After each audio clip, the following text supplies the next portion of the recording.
Just, do we have anybody online?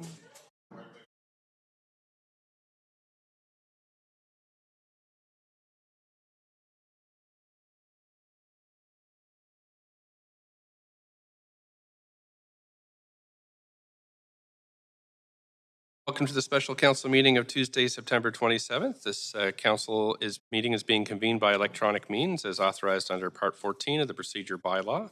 And as such, some council members will be participating by electronic means, and many are here in person. If a council member attending by electronic means loses connection during the voting process, staff are available to get you back online, and the information's been contacted to you. Video of council members speaking, presentations, and vote results will be projected when available. Just a reminder to council that you have to enable your video in order to confirm quorum, participate in debates, and vote. We acknowledge that we're on the unceded traditional territories of the Musqueam, Squamish, and Tsleil-Waututh people, and this acknowledgement is especially important this week in which we recognize our efforts to further truth and reconciliation. Just want to take a moment to thank staff for all their work as well. Amazing through the last 4 years, but it continues on. And thanks for your dedication and contribution to the city. Clerks, can we have the roll call, please? Yes, Mayor Stewart in the chair, Councillor Carr, Councillor DiGenova. Present. Councillor Fry. Here. Councillor Swanson. Councillor Hardwick. Present. Councillor Wiebe. Present. Councillor Boyle. Present. Councillor Dominato. Present. Councillor Bly. Present. Councillor Kirby-Yung. The meeting has quorum. Mayor Stewart. Thank you so much. Any comments on the agenda items can be sent to council using the web form on the city's website, and the link to that form will be tweeted out at Van City Clerk. Council is committed to ensuring that all people who participate in Vancouver's council meetings are treated fairly and respectfully, and the language we all use in meetings should reflect respect for all residents. No form of discrimination is acceptable or tolerated.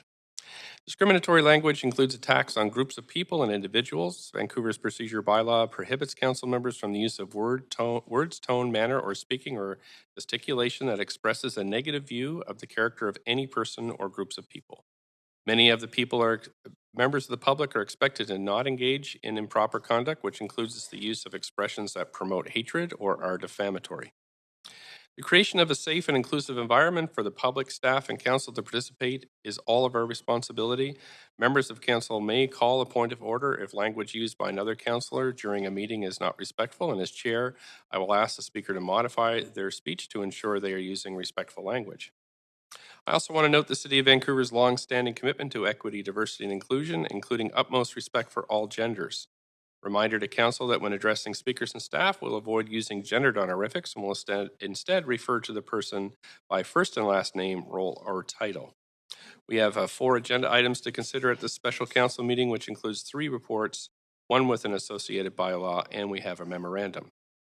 Plan for today is to continue on till noon and then break until lunch. We'll return at 1 p.m. to deal with the remainder of the agenda. So we're going to start with our first report, which is addressing anti-Black racism and historic discrimination, an interim report.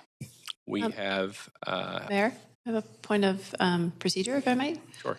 I'm wondering, are we doing a consent agenda for the other items? If so, I have one item I'd like to pull, or are we just doing them in order? No, there's no consent agenda. We're just moving through all items. Oh, okay, thank you. Yeah. So we have, it says Sandra Singh on the list, but I think Sandra here? Thank you. Virtual. Okay, Mayor. yes. Sandra Singh, the General Manager, Arts, Culture, and Community Services here to introduce the Addressing Anti-Black Racism and Historic Discrimination interim report. Please go ahead. Thanks so much, Mayor. Good morning, Mayor and Council. I'm sorry. You're a little faint, I have to say. You're... Oh. Okay, is this better? A little better. A little better? Okay, thank you. I'm sorry to not be there with you in person this morning. I'm fighting a cold, and so thought it would be better to keep people from catching my germs. So as I'll offer some brief opening remarks, and then staff will offer a very brief presentation. As Council is aware, we have a number of distinct but interrelated initiatives underway to address historic discrimination and racism. A number of years ago, there was the historic apology to the Chinese Canadian community and the resulting work in Chinatown that is ongoing. Earlier this year, we presented to Council 3 items: a report on the apology to the Italian community for historic discrimination, an update on the work with the South Asian community on historic discrimination and consideration of what a meaningful apology entails, and a report on the city's response to the National Inquiry on Missing and Murdered Indigenous Women and Girls Calls for Justice. And over the summer, we sent a memo updating you on the work to develop a broader anti-racism action plan to address the ongoing racism experienced by many residents here in Vancouver. This morning, we are here to present to you an interim report on the work to develop a plan to address anti-Black racism and historic discrimination in Vancouver. While we do have a number of actions underway in the city that are aligned with these intentions, this report does not seek to provide an inventory of ongoing city actions to address anti-Black racism. This list will be included in the final report.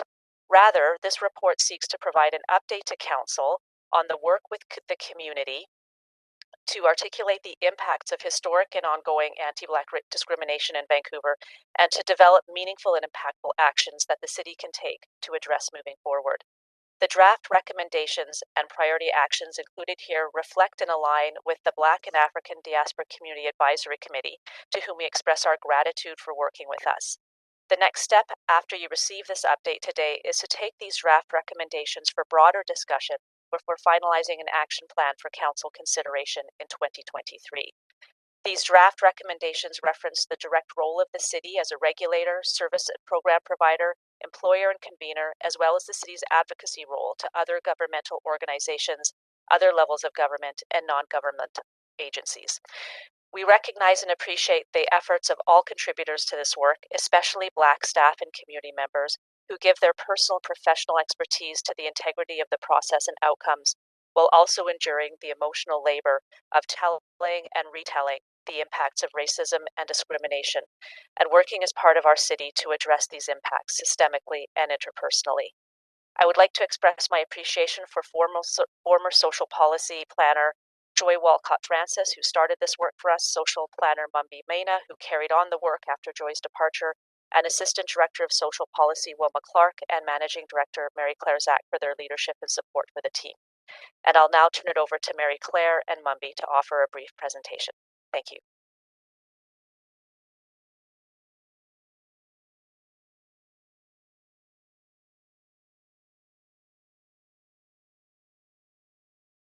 Yeah, it's on now. Thank you. So, Mary Claire Zach, Managing Director, Social Policy and Projects. I'm happy to be here this morning. I'd like to start with a land acknowledgement to recognize that we are gathered on the unceded homelands of the Musqueam, Squamish, and Tsleil-Waututh territories. And the reason that we're stating this is that we believe that advancing Indigenous sovereignty and Black liberation are deeply linked and connected. They're interconnected through colonization, displacement, and the marginalization that took place as Black people were enslaved, and this is part of Canada's history. Indigenous peoples' lands were taken by the Crown without consent. As Sandra already stated, the acknowledgement of the contributions of staff, but I first want to start with the contributions of and the resilience and strength of Black and African diaspora communities in the face of historic and ongoing injustices and oppression, and acknowledge my own positionality as a white leader in the organization. My gratitude to all who have contributed to addressing racism in Vancouver, including members of the advisory committee, the external committee, and I'd like to name these individuals, both present and former advisors. Aiden Bell, Balkay Jama, Maurice Earle, Markale Simpson, Pauline Graves, Neville Thomas, Raphael Tachi, Adam Rudder, Shelly Ann Vidal, Kamani Karanju, Melissa Crump, Valerie D. Walker, Kalendra Nation, Shaban Barker, Pushri Mabusi, and Angela Marie McDougall. And also to staff not identified already by Sandra, I'd like to acknowledge April Sumter Freitag, Jennifer Reddy, and Yaman Say for also helping to guide this work. There are 6 recommendations before Council, And what we'd like to do is, I'll do is just go over them briefly as part of the report. The first is that council received this as an interim report. As Sandra Singh explained, it's an update on the work to date addressing anti-Black racism and historic discrimination. There are 4 key priority areas that have been identified through the work with the advisory committee, and 23 actions that have also been identified. And that council directs staff to conduct further conversations with the broader cross-section of Vancouver's Black and African diaspora communities. This really recognizes the diversity across those communities, to review again and refine those priorities and those recommendations. And that council directs staff to create some partnerships to carry out more research and analysis of the history of Black and African diaspora communities in Vancouver.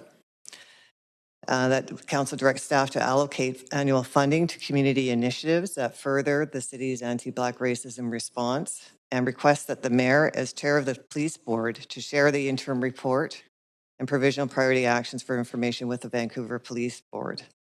And finally, that council directs staff to share this interim report with the provisional priority actions to a number of other governmental and public organizations, recognizing that the work to be done belongs with the city in part, but also in partnership with senior government and all of our partners together. Just a little bit around cultural redress and the emerging approach. You understand as council that we have done work with the Chinese community as well as the South Asian communities. And this redress for historic discrimination is a concept that's been implemented internationally. It's still relatively new to the city. The focus here is on building relationships of trust with the Black and African diaspora communities. And this is our opportunity to do that. Staff have been working hard over the last while to make that a reality. And the city principles and practices for anti-racism and cultural redress are emerging through our work. And we really want to acknowledge that it recognizes that written and unwritten policies, practices, and procedures that govern people are not race neutral and should be addressed according to the impacts that they have on communities. With respect to anti-Black racism, in terms of the definition that we're using, it's from the UN Working Group of Experts on People of African Descent, was also adopted by the Canadian government. And we know that historically there were myths and stereotypes were created and used to justify slavery and the torture of enslaved African people. And we're defining anti-Black racism as prejudice, attitudes, beliefs, stereotyping, and discrimination that's directed at people of African descent and is rooted in their unique history and experience of enslavement and the legacy of that enslavement suffered by Africans and people of African descent. I thought it was important to read that out. As noted, anti-Black racism has its roots in the colonial systems that created Canada and is deeply entrenched in our policies and practices, and so much that it is functionally normalized or rendered invisible to the larger white society. And as a result, it shouldn't be a surprise to us that we see disproportionate numbers of people of African descent to continue to live in poverty and poor health and have lower educational attainment and overrepresentation in the criminal justice system. So thereby social determinants of health are not achieved for this particular population. And yet the contributions of Black people can be traced back to generations and generations ago. And how Black people have advanced the welfare of Canada, spanning every province and territory. And we also need to recognize the diversity across Black and African diaspora communities. They are not a monolith, so that our work really does require an intersectional approach and a careful approach to working with these communities and developing that level of trust that's so important with civic government. I just want to talk about some of the impacts of anti-Black racism specific to Vancouver, and there's also more information in the report. We know that the Black population in Canada is about 3.5%, and in Vancouver, it's about just over 1%, but that means about 7,000 people, and regionally about 30,000 or so. and that the disparities that we've identified here include labor market inequalities in the justice system, barriers to education, and Black erasure and displacement. With respect to labor market, 29% of Black people experience income poverty compared to 20% of the overall population, and 32% of Black children experience poverty versus 20% of children across Vancouver generally. With respect to the justice system, Black people are grossly overrepresented in mental health incidents, strip searches, and arrests. And a recent example of the wrongful handcuffing and detaining of retired BC Supreme Court Justice Romilly. And barriers to educational achievement, including that Black residents are less likely to have post-secondary degrees, which impacts employment and prosperity. There's also a dearth of learning about Black history and achievements, and that also lends itself to invisibility and Black erasure and displacement. And here we're talking about targeted revitalization or urban renewal that has displaced Black communities from Vancouver, including from Hogan's Alley.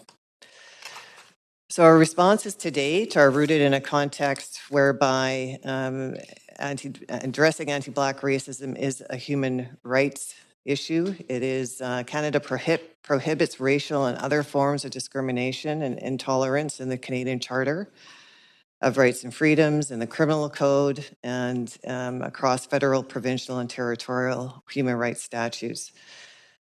So what the city has done is acknowledged and celebrated Black History Month since 2011. As we've recognized the erasure of Hogan's Alley and the Northeast Falls Creek Plan and outlined commitments to redress in that plan, and have recently signed a memorandum of understanding. The equity framework that was approved by this council outlines systemic racism and racial justice as a key component of equity work. And council also approved one-time funding in late 2019 to develop a community-engaged response to historic discrimination and ongoing anti-Black racism, which part of the results you're seeing through this report and through this community work. And finally, we passed a motion to recognize August 1st as Emancipation Day in Vancouver in 2020. So with that, I'd like to pass the presentation over to Mumby Mena.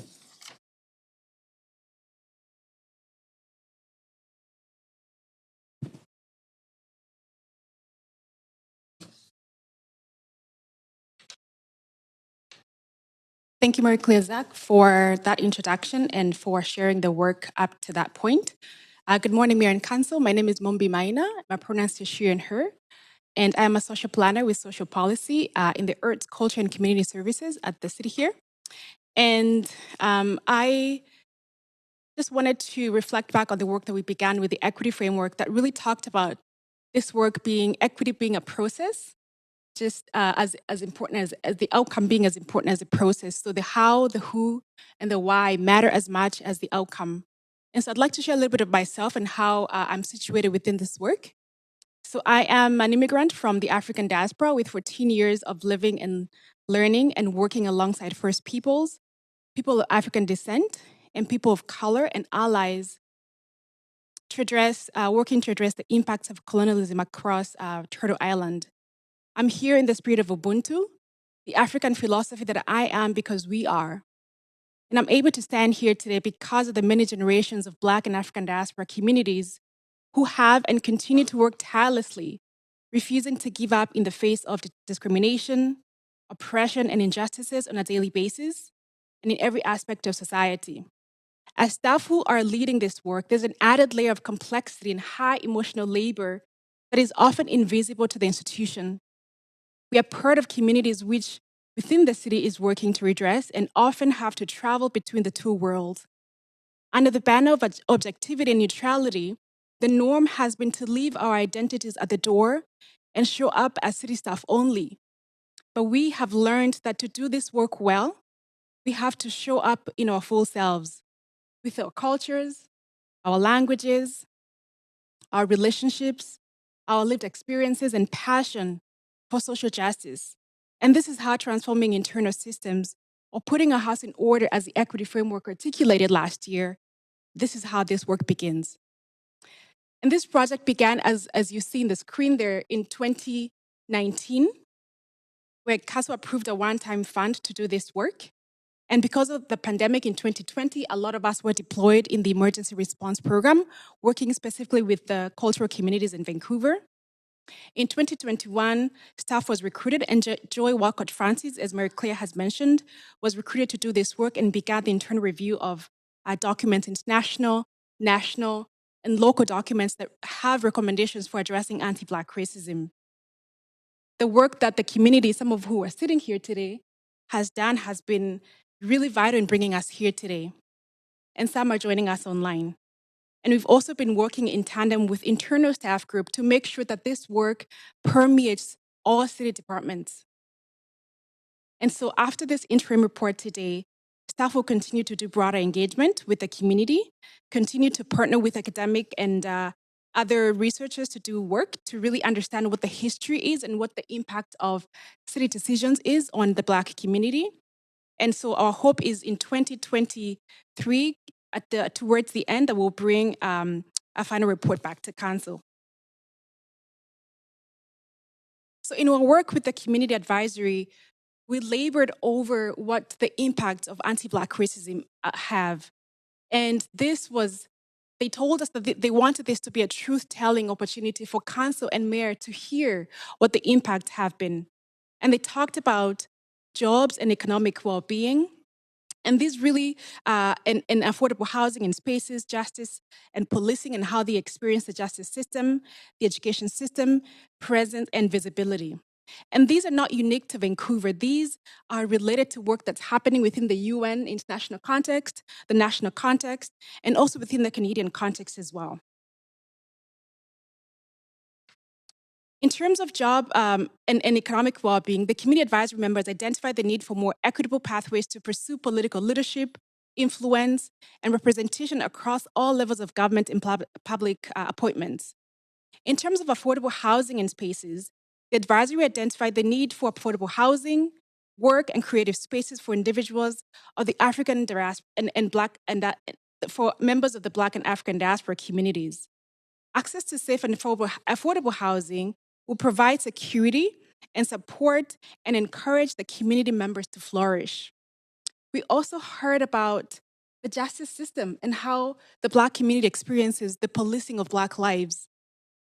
And in regards to Vancouver, we heard specifically about the experiences with the police department, transit authority, and the community really indicated the continuous surveillance that translates to feeling unsafe and unwelcome with this city. Many felt that they were perceived as dangerous and delinquent when discussing being pulled over with random checks. The education system also is another theme that came up within the Vancouver School Board, that children and youth are feeling that they have been failed within the education system. And so there are systemic barriers to accessing higher education, to also experiencing racism within. We know what happened to Lloyd Byng in particular. And so we heard that the youth are struggling and are experiencing harm within these institutions. The advisory also noted the lack of visibility of the Black community in Vancouver's history, as well as on the present day landscape arising from historic displacement. And so recognizing the diaspora, the historical and contemporary achievements of Black and African diaspora members, their work and contributions is as equally important. Together, we came up with 4 recommendations. The first one is about prioritize economic well-being and prosperity. And so within that, we heard that it's important to partner with Black and African diaspora community members, businesses, social enterprises to address poverty, advance community economic development, and prosperity for Black and African diaspora. And within that, we have a number of priority actions that are included in the report. We also heard about addressing systemic anti-Black racism. And we heard that the city needs to work to eliminate systemic racism within the city structures, the city as an employer, service provider, to take action against anti-Black racism and advocate to other levels of government, other non-governmental organizations, and public organizations to take action against anti-Black racism. So where a city does not have jurisdiction, the city has a responsibility to advocate. We also heard about improving impact on Black communities. And we heard that the city needs to provide appropriate resources and direct staff to create ethically sound ways to better understand the experiences of Black community members in Vancouver that include collecting disaggregated race-based data, to understand how Black people are impacted by city-led programs and initiatives, and how human resources practices impact Black staff and leadership diversity at the city. We also heard, number 4, last but not least, that we need to have culturally relevant and safe planning processes. The city integrate culturally relevant and safe planning processes for urban development, urban design, public space design, housing development, and preservation of tangible and intangible cultural heritage of Black and African diasporic people. In terms of next steps, as indicated after this interim report, we're going to review the priorities, draft priorities and recommendations with the broader community through a community engagement process, and also concurrently with internal staff department to understand how these apply across the city departments. Our final reports with actions, timelines, budget requests, and a plan for ongoing reporting to council will be presented thereafter. And finally, this interim report is an initial step by the City of Vancouver towards a cultural redress for Black and African diaspora communities and addressing anti-Black racism. There is a lot of ground to cover to repair harms, to build trust, uphold the rights and dignity of Black people and African diaspora peoples, and to work alongside them in creating prosperous communities. I thank you now, and I will welcome questions. Thank you so much for your presentation. And Council, before we start hearing from speakers, you have up to 5 minutes to ask questions to staff. Councillor Fry, you have up to 5 minutes. Yeah, and I'm just going to start by saying that it's really weird with the sitting arrangement there because all I can see is the back of the screen. So I'm going to stand up because the screen wasn't always there. Really appreciate and thank staff for all the work on this. And I have a couple of questions. Number one, when we talk about the anti-Black racism and cultural redress strategy moving forward, what is that going to look like? And will that include an actual apology?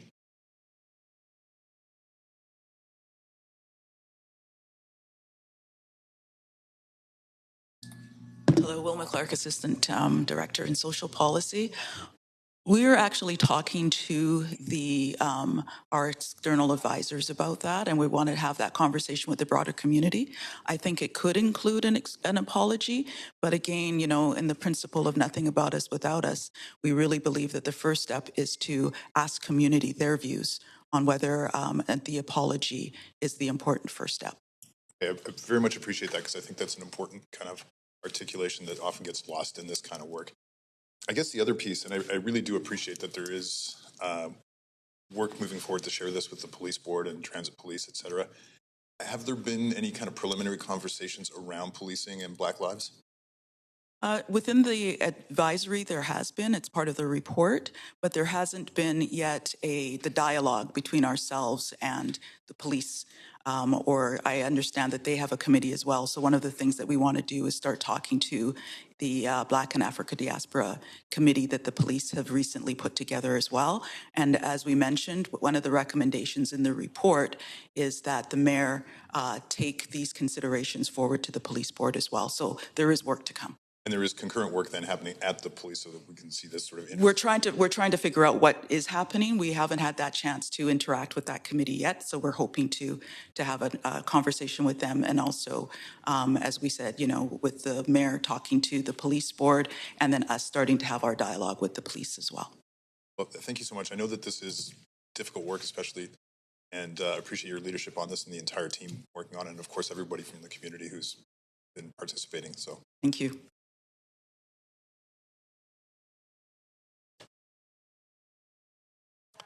Oh, Councillor Boyle? yes, thanks. I'll start by echoing that huge gratitude. It was really powerful to read this report, and look forward to the work continuing. I'm curious what Action Well planning looks like as the next phases of the report come together, what are the pieces of work that we can be implementing along the way?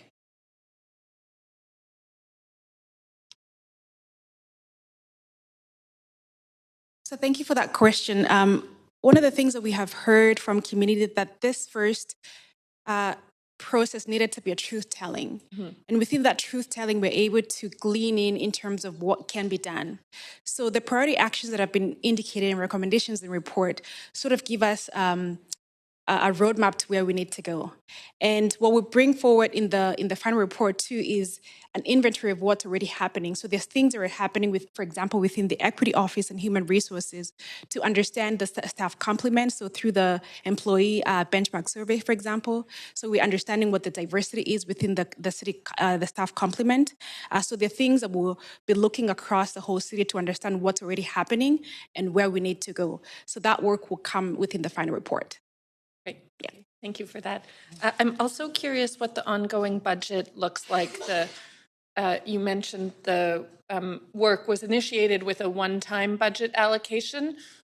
What budget exists to make sure we're continuing to resource this work appropriately, and is there direction needed from council on that front? Councillor Sandra Singh, General Manager here.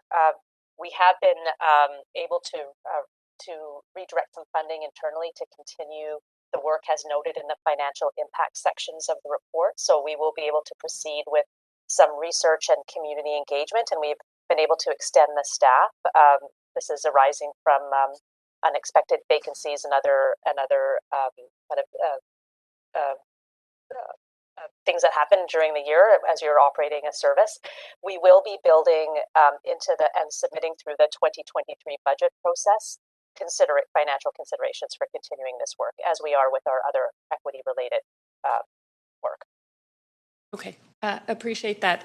And my last question is a bit more vague, I guess. I'm interested in understanding what accountability looks like. So the actions while planning include continued work with the community and advocacy to senior levels of government. How are those pieces coming together so that the advocacy that we're engaged in with senior levels of government is getting communicated back to community, or community members we're working with are involved in that advocacy?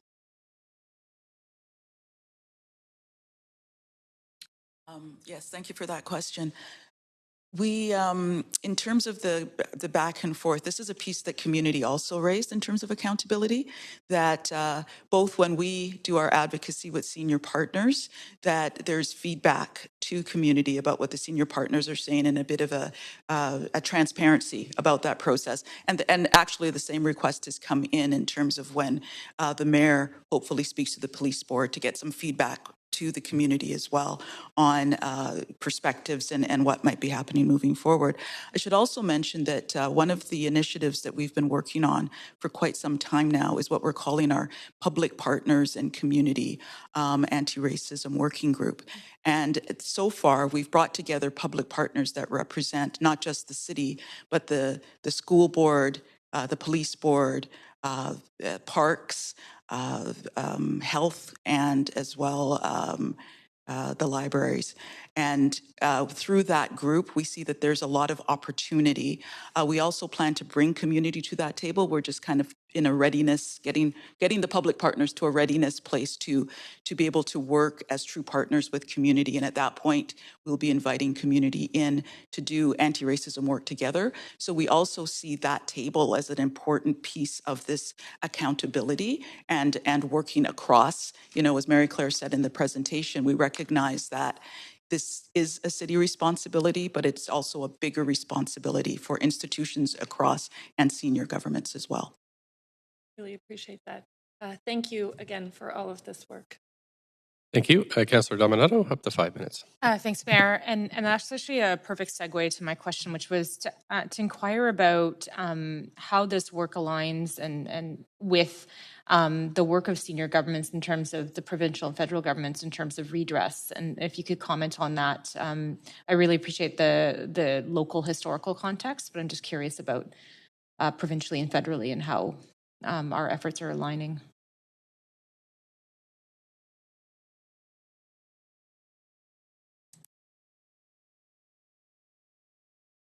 Again, with this interim report, we're still at the early phases of it. But what you're saying, Councillor Dalmanato, is exactly what we want to move forward into. As you know, there's been the recent legislation through the provincial government on the collection of disaggregated race-based data. And so we see that as an intricate link. We also are regularly in contact with our colleagues, particularly at the provincial level, working within the anti-racism multiculturalism area, as well as the immigrant settlement area. So we are in a very, very close contact with them. At the federal level, there's some work that's happening around youth, and a large focus of that some funding that we're working with the federal government on will be focused on Indigenous and racialized youth. And so we see that there is a lot of opportunity in terms of bringing into that the priority of focusing as well with other communities on the Black and African diaspora communities and our needs there. Let me just stay. I don't know what happened there. Sorry. No, that's all right. Thanks. I appreciate that. I have a follow-up question just with respect to, I noted with the priorities and the actions, a focus on cultural heritage, both tangible and intangible. And we've had that conversation at council with a number of communities. And recognizing this is an interim report, has there been some discussion about what that might look like and how that might be reflected in the city? Because my observation has been for some time that there's a lack of awareness about the founding communities of this city, and that lack of visual cues of whether it be historical markers or others, we're not doing a great job of educating people, and I think there's a real opportunity there, and I'm just curious if there's been any further discussion about what that might look like and how that might be reflected throughout our neighborhoods. Yeah, thank you for that follow-up, Christian. So we have been working closely with our colleagues in cultural services, and there's work on developing a commemoration policy that's underway, and we're involved in that conversation as well. So we're continuing to collaborate, and we note that any work that needs to happen will follow that policy because it will give us an overarching framework for doing that work. But also in terms of what you're saying about the education and awareness, we're also working to finalize the report, a research project that we've began, and we've partnered with SFU as well, because again, we realize the need to educate the public on who have been the pioneers and who have been contributing to Vancouver. So that work will be completed, and then perhaps a public awareness campaign coming around out of that work. Okay, fantastic. Thank you. Appreciate that. Thank you. Councillor Kirby-Yung? Yeah, thank you. I wanted to pick up on a couple of the earlier questions, and it was with respect to policing and moving forward on that very significant area historically. And I'm wondering, in addition to the recommendation that asked the mayor to bring that forward to the police board, if there's been any further thought to any other ways of connecting some of this parallel work, such as a delegation to the police board or any representatives or members, whether it's staff or from the working group, conveying and bringing that information forward so it can be heard directly. Any comments on that?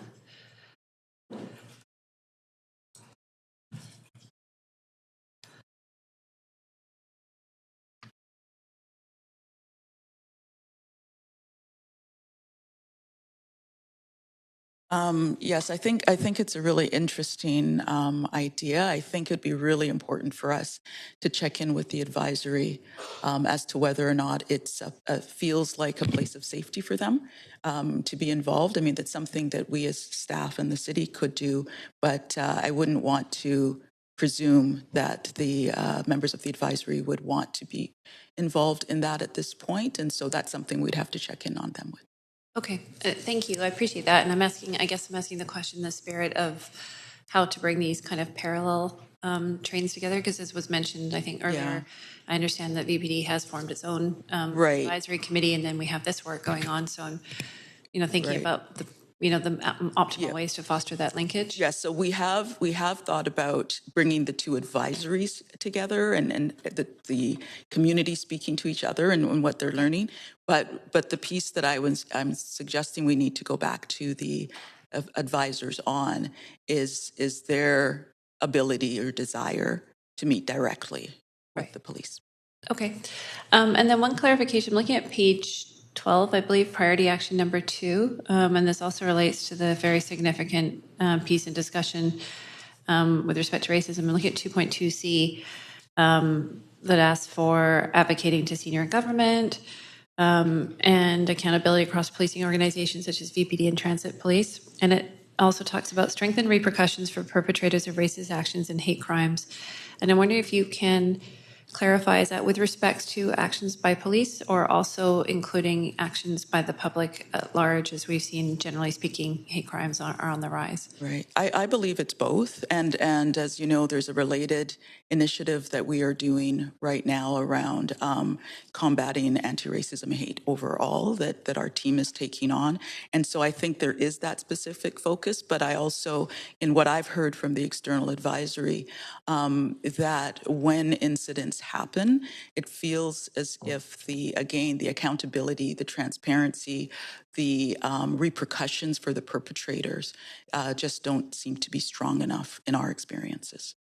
Okay. Okay. That's helpful. And then in terms of what does staff view, basically, if you can reflect back from the work with the advisory committee and these recommendations, is the most significant piece in terms of prioritization to accelerate in here?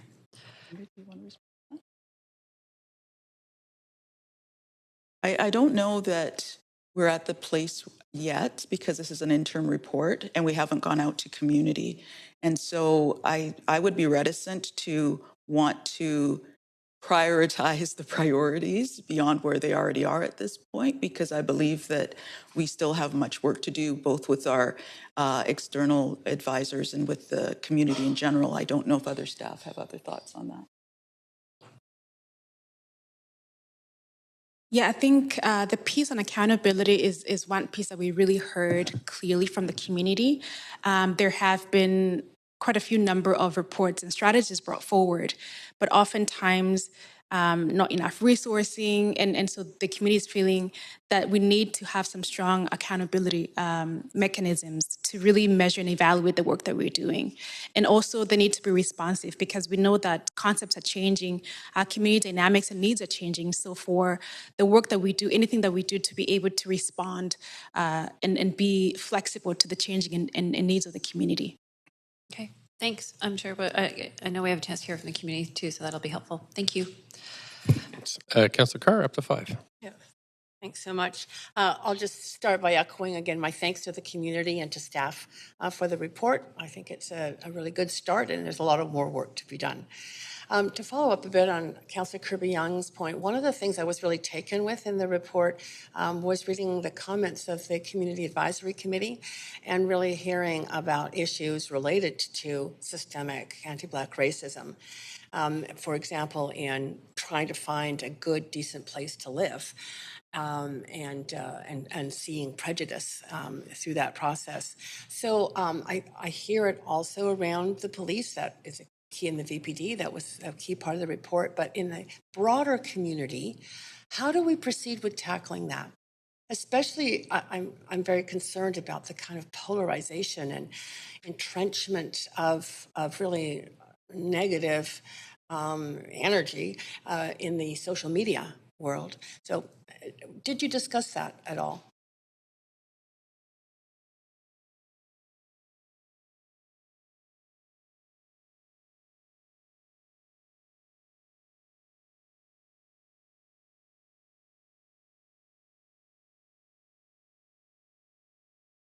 I think, you know, you're asking the big question, and I think, yes, it's always a big part of the discussion, you know, what are the ways of tackling the systemic racism and the tensions and so on.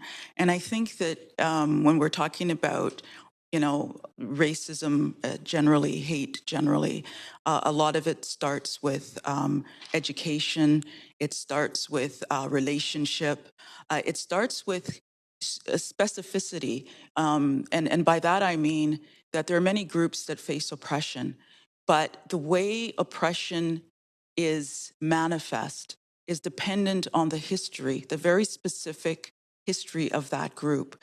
So when we're talking about the Black and Africa diaspora populations in Vancouver, we have to get specific about what is the history of our peoples here? What is the history of our people in Canada? What is our history of enslavement? How is that legacy playing out today, specifically for this group?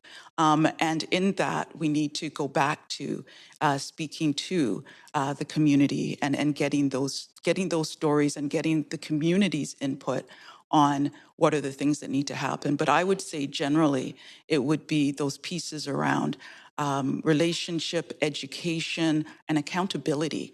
And I think the piece around accountability is we can do all of this work, but if we see people coming forward and describing what's happening to them on the streets or in the education system, or in trying to seek housing or employment, and we know all of this, but we don't show how we are taking it into account as we're planning and as we're moving forward and as we're divvying up resources and all of those pieces, then community is not going to have any faith in our institution or any other because we don't see change.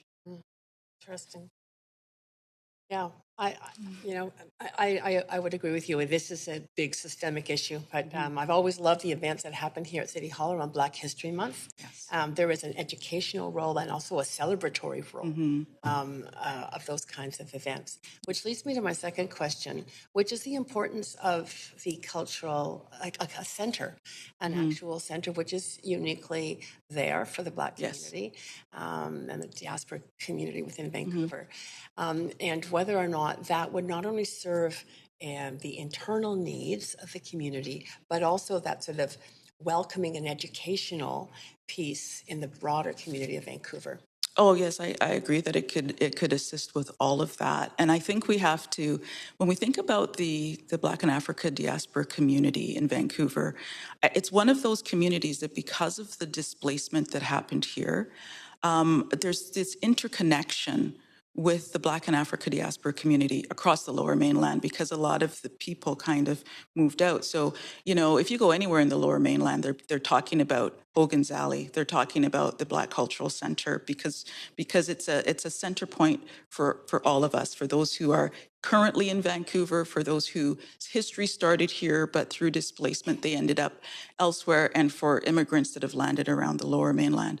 I think it's a really important a piece of the puzzle in terms of that sense of connection within, and also that sense of welcoming and sharing and educating and the relationship building that I was mentioning across. And I think it's going to play a pivotal role. Thank you. Thanks. Councillor Swanson, up to 5. Yeah, first of all, thanks so much to staff and all the people that you've been consulting for all the work that you've done on this. Really, really appreciate it. My question is kind of a follow-up on Councillor Carr's first question, which is, how would you explain why we need specific anti-Black racism actions as opposed to generic anti-all racism actions?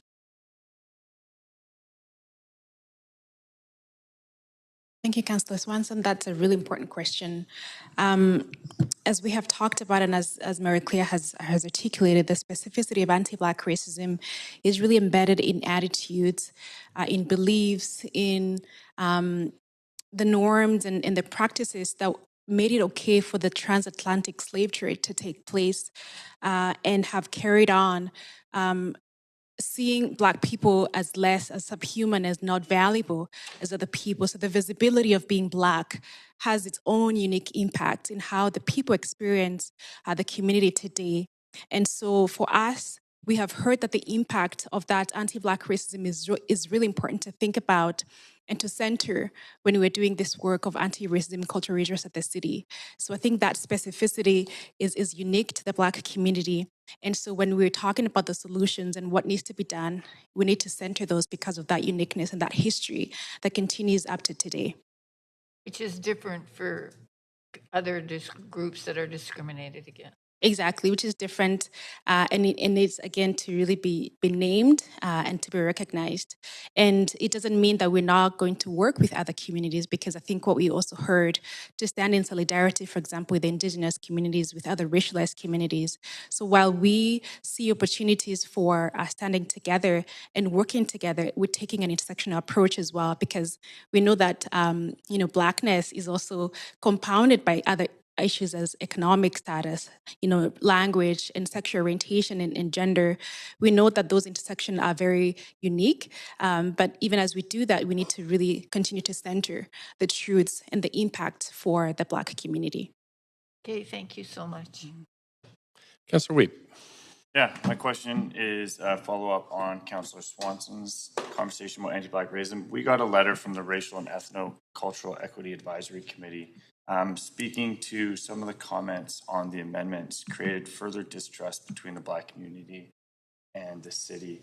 I'd like to hear from staff on their kind of understanding of the letter and how the comments from this council have affected the community, and how we can ensure that moving forward, we make sure that we build that trust, recognizing the importance of anti-Blackness.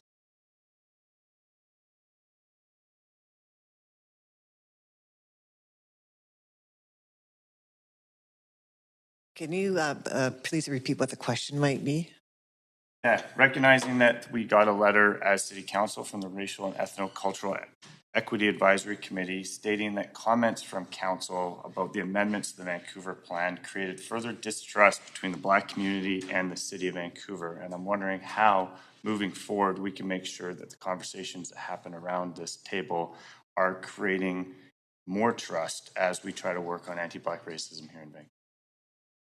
Well, I would say, generally speaking, it's the work that we do with community will build that trust and build that opportunity for dialogue and conversation. So that would just be a general response to that. Okay, but it really kind of defined that it was the communication and the comments made by council.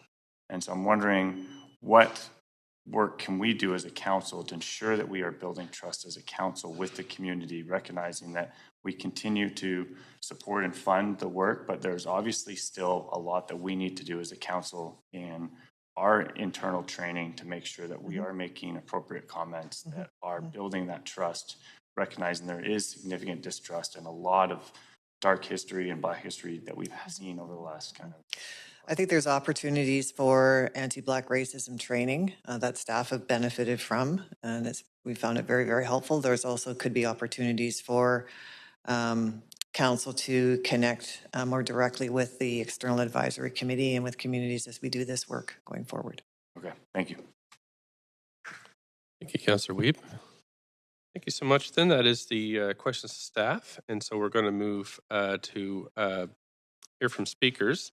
Just to remind speakers that you have 5 minutes to make comments, and be great if you could state whether you are support or oppose recommendations contained in the report.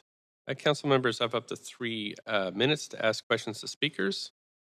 However, speakers are under no obligation to respond to questions. Also ask speakers, great. Okay, so let's go ahead here. Our first speaker is single name Todd.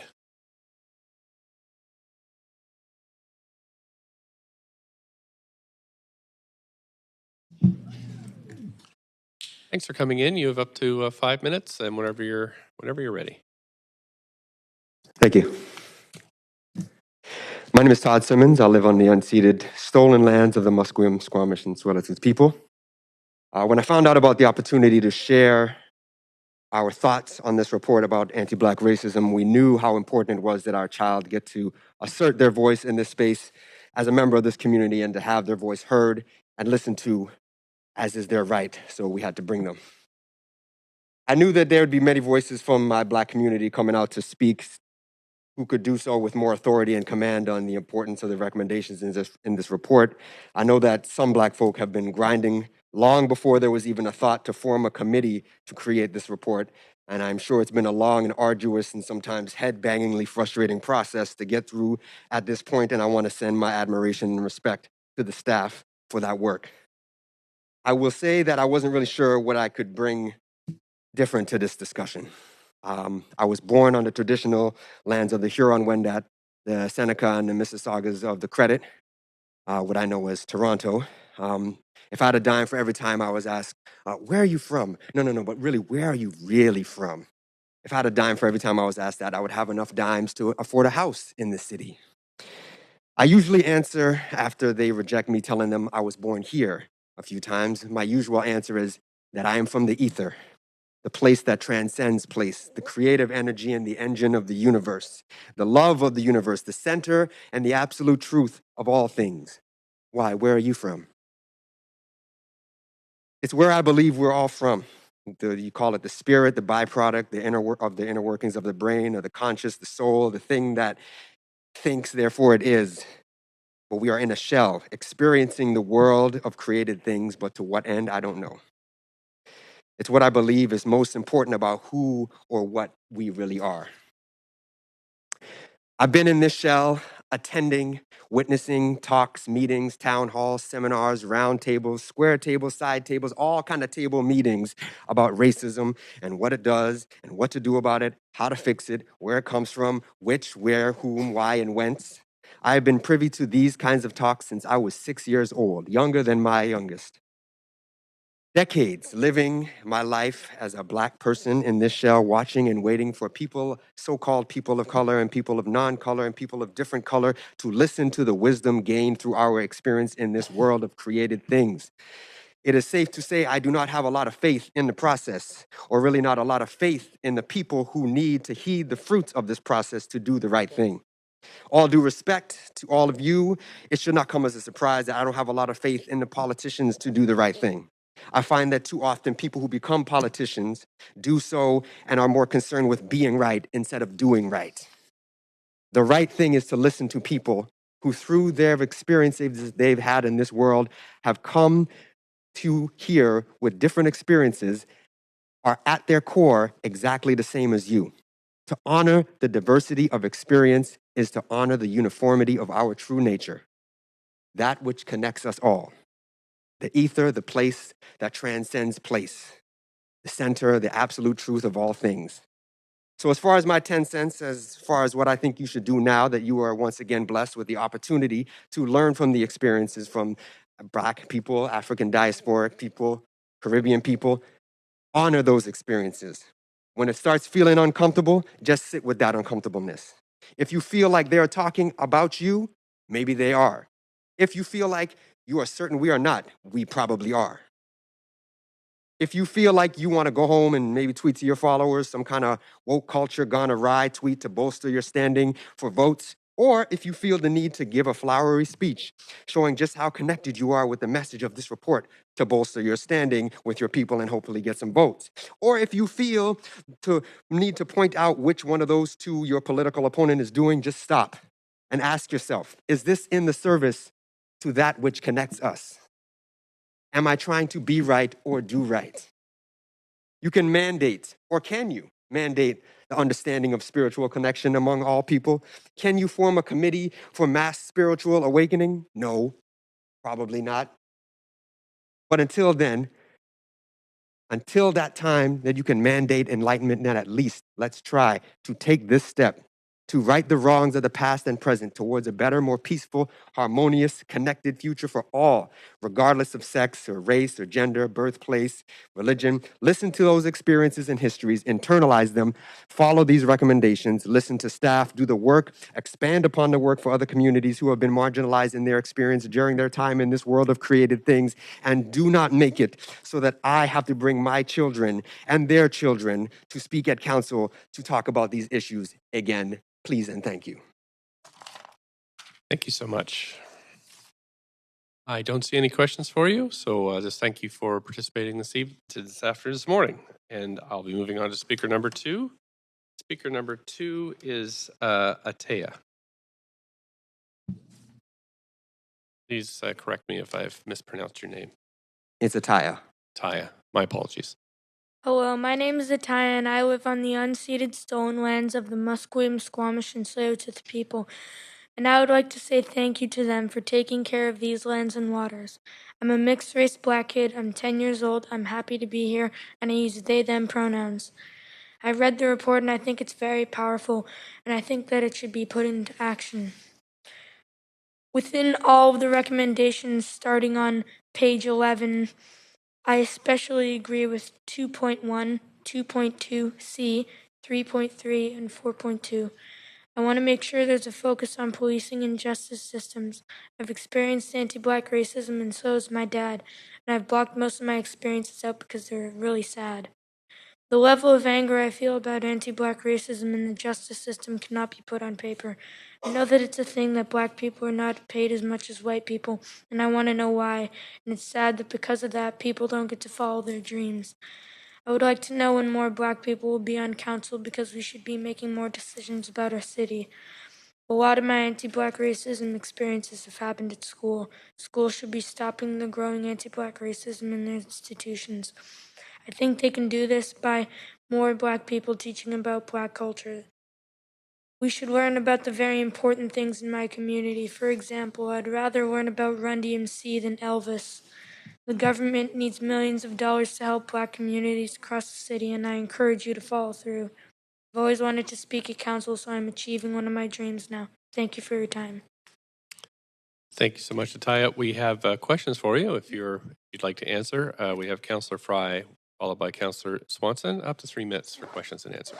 Ataya, I just want to start by saying fantastically well spoken, very brave to speak your truth and share with us how you feel, because I think it's important for us to all hear, and I know it's tough, especially to come in front of a bunch of strangers and stand at a mic and say those things. So I just want to commend you and put my hands up and say, very well done. And so thank you. And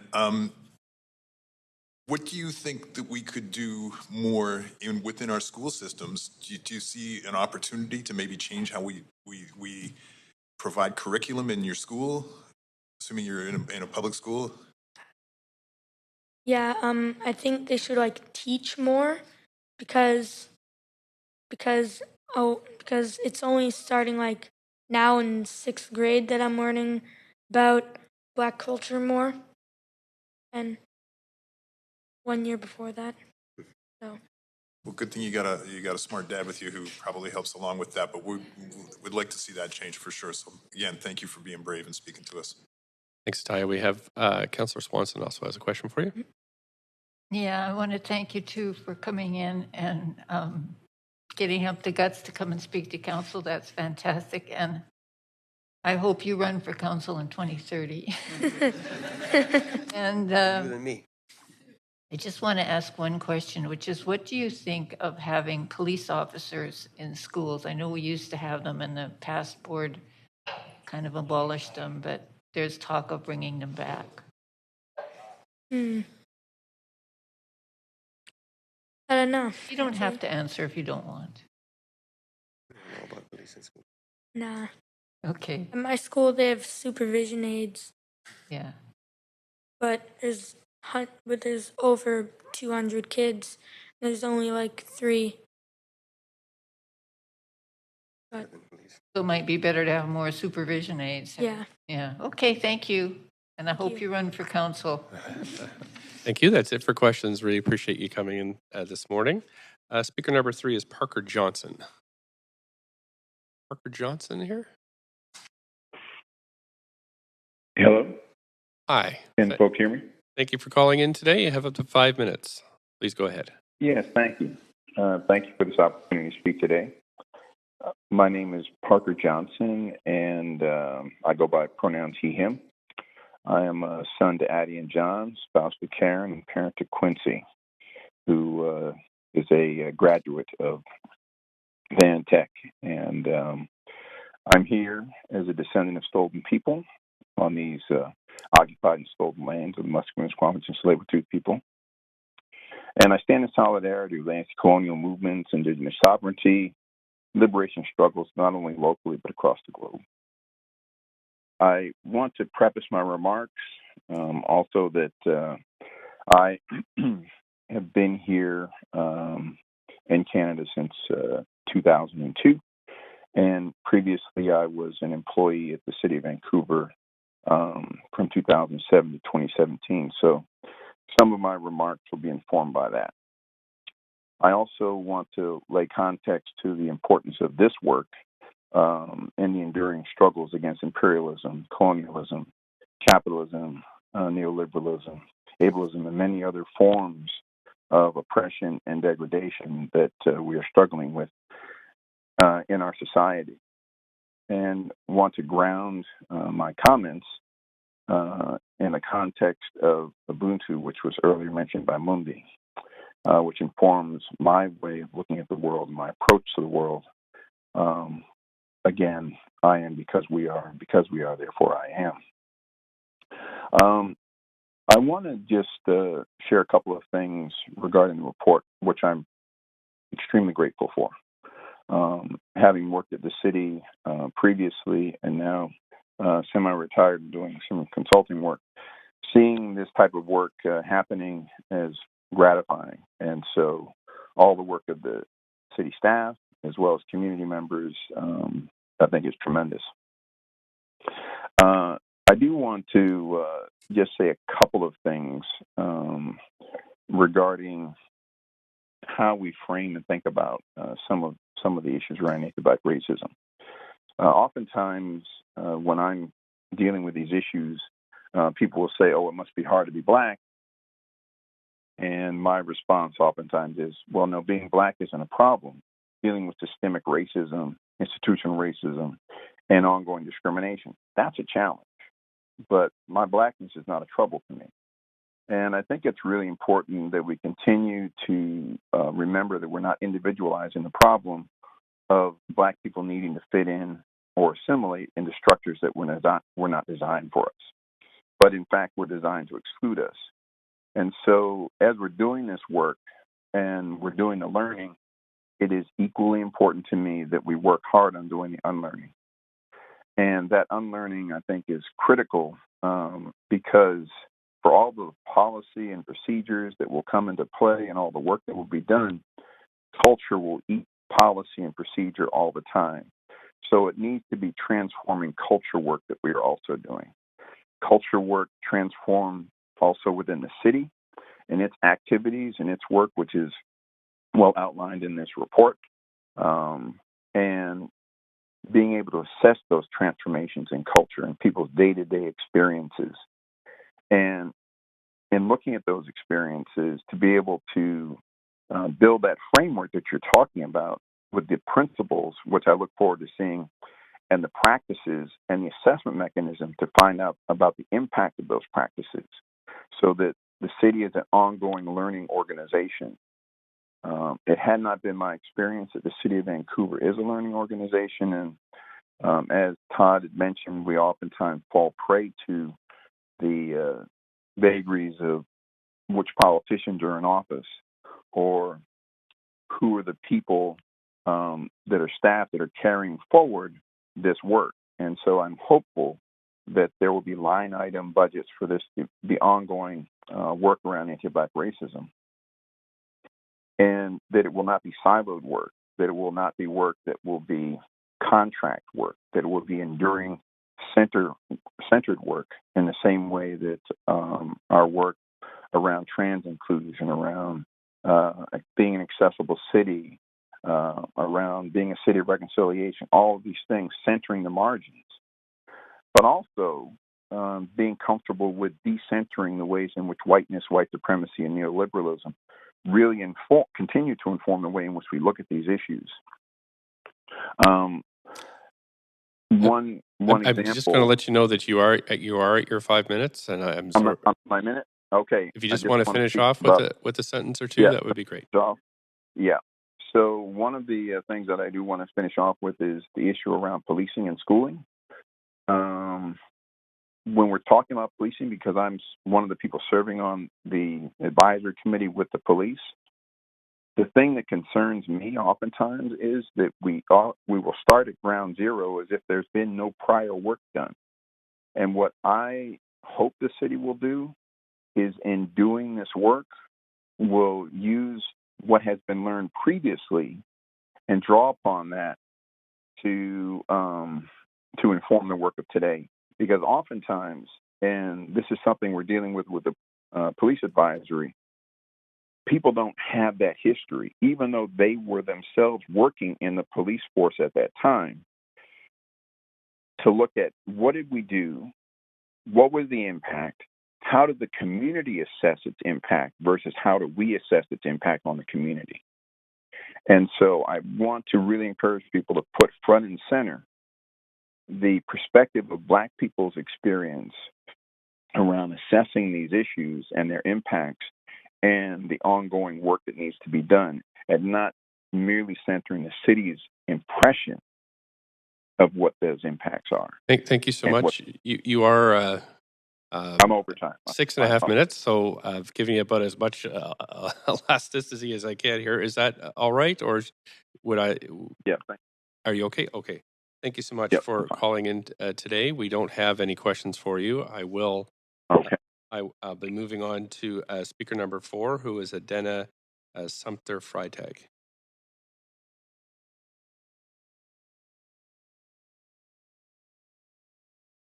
My name is Adena Sumter Freitag, Thank you and I'm a 7th generation Canadian. I currently live in Victoria, but I work and have projects in Vancouver. And Sorry to interrupt you. We're having difficulty hearing you. Do you think you can speak more closely into your phone receiver? Sure. Okay, that's better. Thank you. Can you hear me now? Yes, we can. Please go ahead. My name is Adena Sumter Freitag, and I'm a 7th generation Canadian. I currently live in Victoria, but have work and projects in Vancouver, and will live there again upon retiring. Thank you for making your City of Vancouver's anti-Black racism and history discrimination report one of your priorities. In researching some of the other work addressing Canadian Black history and anti-Black racism, I found that the Hogan's Alley Historical Redress Initiative involves some exceptional work that educates about and honors the existence and memory of the Black community that was decimated in the 1960s by the City of Vancouver's Urban Renewal Project and plans for Georgia Viaduct. From its origins in 1915, 1917, and for decades after, Hogan's Valley was a thriving community where many Black residents settled. There were private homes, boarding houses, churches, restaurants, barbers, and social gathering places and spaces. They welcomed new residents, travelers, and even hosted world-famous visiting musicians who came to Vancouver and who, because of anti-Black racism and accepted social segregation practices in the city, found they were not allowed or welcomed in most white-owned and city-licensed establishments and lodgings. Anti-Black racism in Canada resulted in some extreme traumatic impacts, and for generations, it deferred many Canadian Black people's dreams and limited countless opportunities for them that were available to other Canadians. One of my personal historical lived experience mirrors the experiences of thousands of Black Canadian youth. When I finished school, I was so excited. A million thoughts and dreams were whirling inside my head. I'm finally finished school. Now I can get a job. Now I can get a job and maybe an apartment. Yeah, I was prepared to conquer the world. I was grinning and chuckling and singing that silly kid song as I went out applying for jobs. No more pencils, no more books. It wasn't long before the song petered out, and I stopped smiling, and I was forced to acknowledge the doors slamming in my face.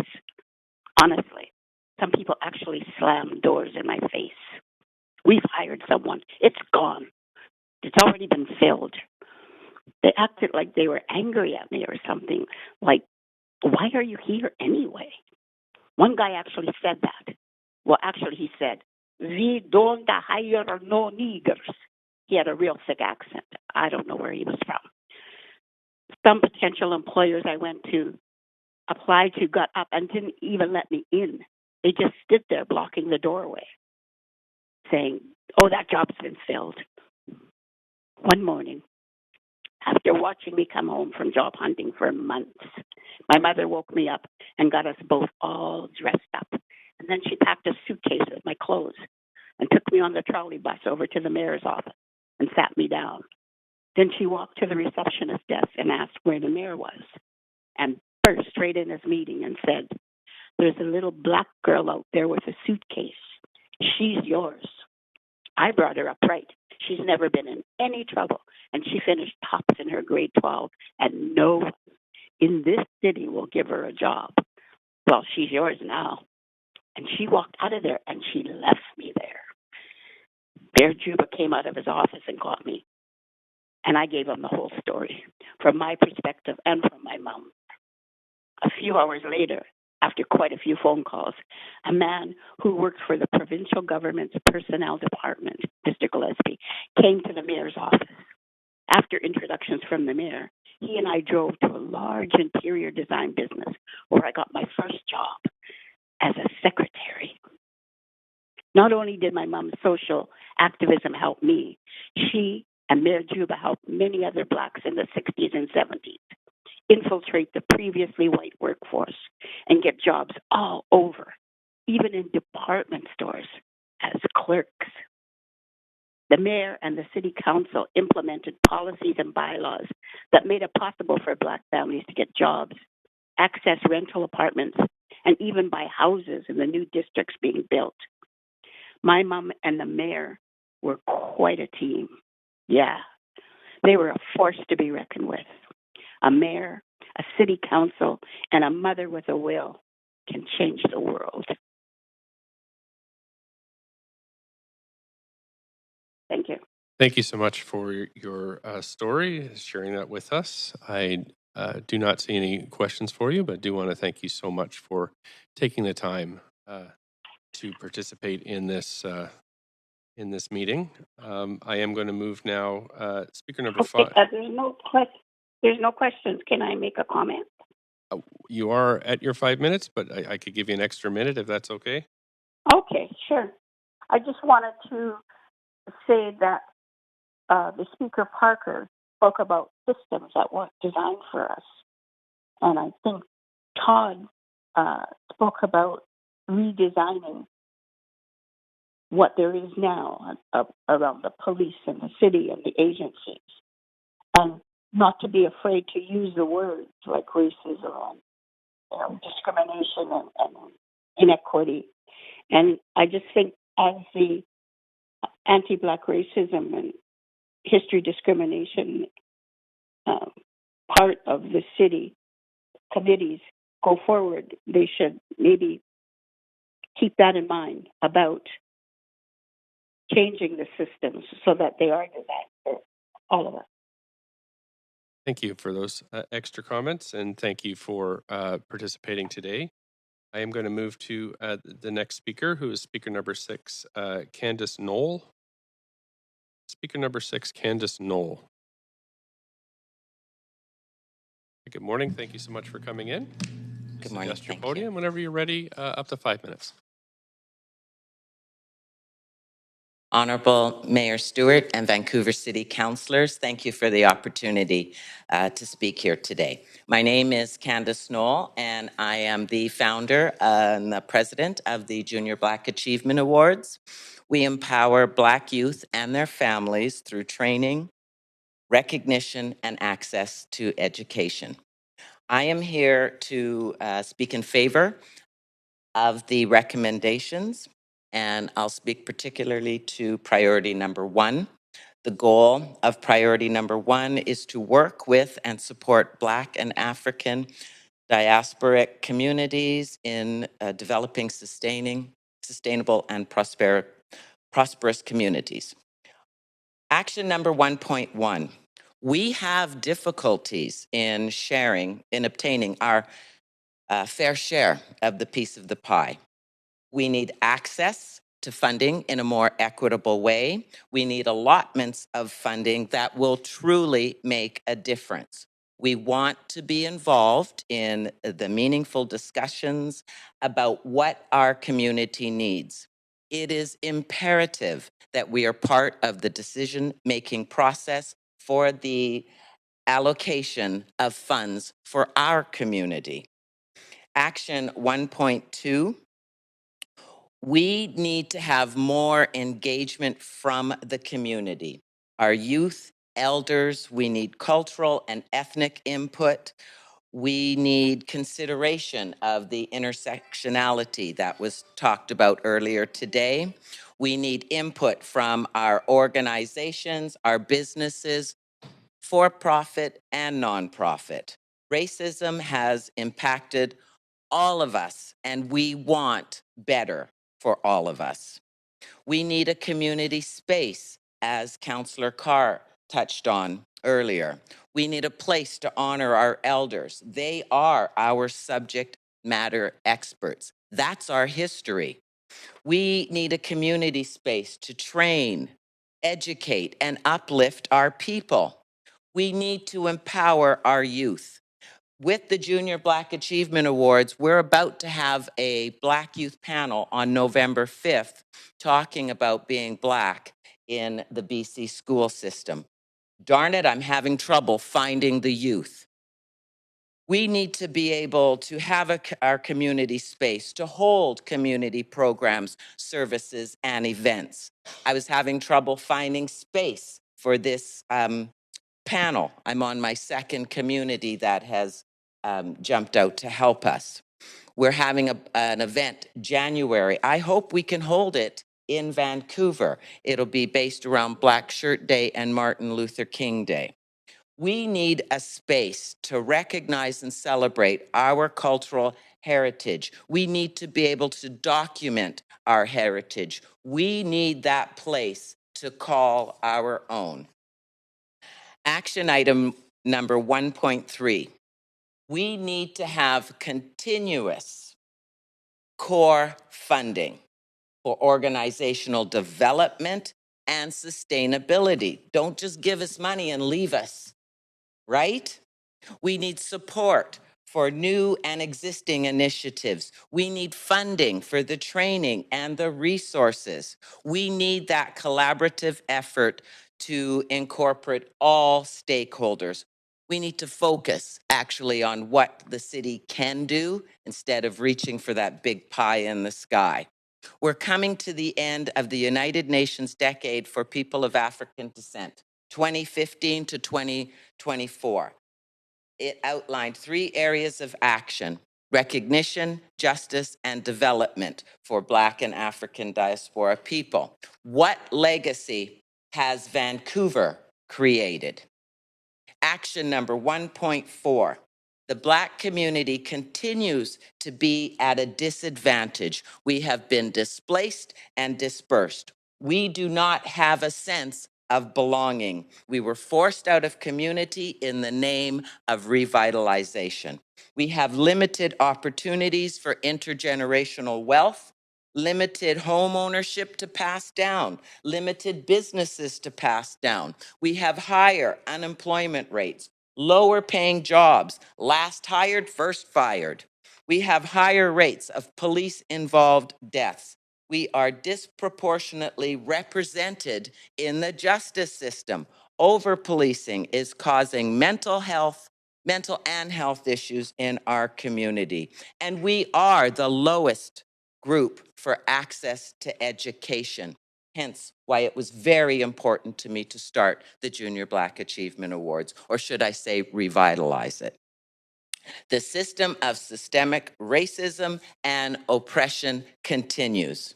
Once you are down, this system is geared to keep you down. We need a brighter future and we need change. It's for these reasons that I urge you to vote in favor of adopting the recommendations. It is time to utilize the research that's been gathered and make our community whole by leveling the playing field and creating equity measures to reduce the systemic barriers for the Black community and support opportunities for our community to grow and thrive. I'd like to thank the staff for doing this very important work. Thank you so much. You do have a question, Councillor Kirby-Yung, up to 3 minutes. Hi. Thanks for being here. I apologize if I missed this because my computer had a thing there. You were talking about space and the difficulty in finding space for some of the events you're talking about. I just wanted to clarify. Are you referring to dedicated space, or have you not had success in using things like civic facilities, community centers? I just wanted to understand a bit more about that. We would like to have dedicated space. There's no reason that we have to go to different organizations to try to have events in their place, but specifically for this event, it was community space that I was looking for and partnering with, and the amount of red tape that we had to go to, we just finally moved to another area and it has come together. Okay. But the point is, we should have our own space. I hear you on the sort of longer term, the dedicated space. In the short term, was it civic facilities that you were looking at, community centers? Like what were the barriers? I'm not really sure. I think maybe we were put on a back burner for a bit. And by the time we got a place that was offered to us, it was not acceptable for my community at that time of the evening. So it was very disappointing. And again, it reflects back to we need our space. We need to be in control. Okay. No, thanks. I appreciate that. I hear you. And I was just asking the question in the spirit of trying to understand where some of the barriers or the friction was. So, yeah, anything else you want to share, including offline, would be helpful. Thank you. Thanks so much. That's it for questions. Really appreciate you coming in today. Thank you very much. Okay, we have speaker number 7, Benjamin Hagwood. Benjamin Hagwood, speaker number 7. The speaker is not on the line, Mayor Stewart. Clerks. We have Carolyn Tinglin-Yage. Yes. Hi. Hi there. How are you? Up to 5 minutes, please. Thank you so much. So, yes, my name is Carolyn Tinglin. I'm with YAY, or YAGE, the Youth Alliance for Intersectional Justice. And we are a federally incorporated nonprofit and collective of Black neurodiverse youth between 15 and 30. And so I am kind of coming to you with that lens, or with that kind of hat on. I really appreciate the work that's been done on this report. It's quite in depth, easy to read, easy to follow along. So I appreciate that. I just want to mention to the council that we're privileged to be here today to have these discussions. And if we are really, truly talking about equity, and we're talking about inclusion, and we're talking about uplifting and supporting the Black and African diaspora, we really need to talk to, and we really need to connect with the people that it affects the most. And many of those folks are the working poor. You've heard from folks who have already mentioned issues with opportunities. Candy mentioned issues, with opportunities and how we are underemployed.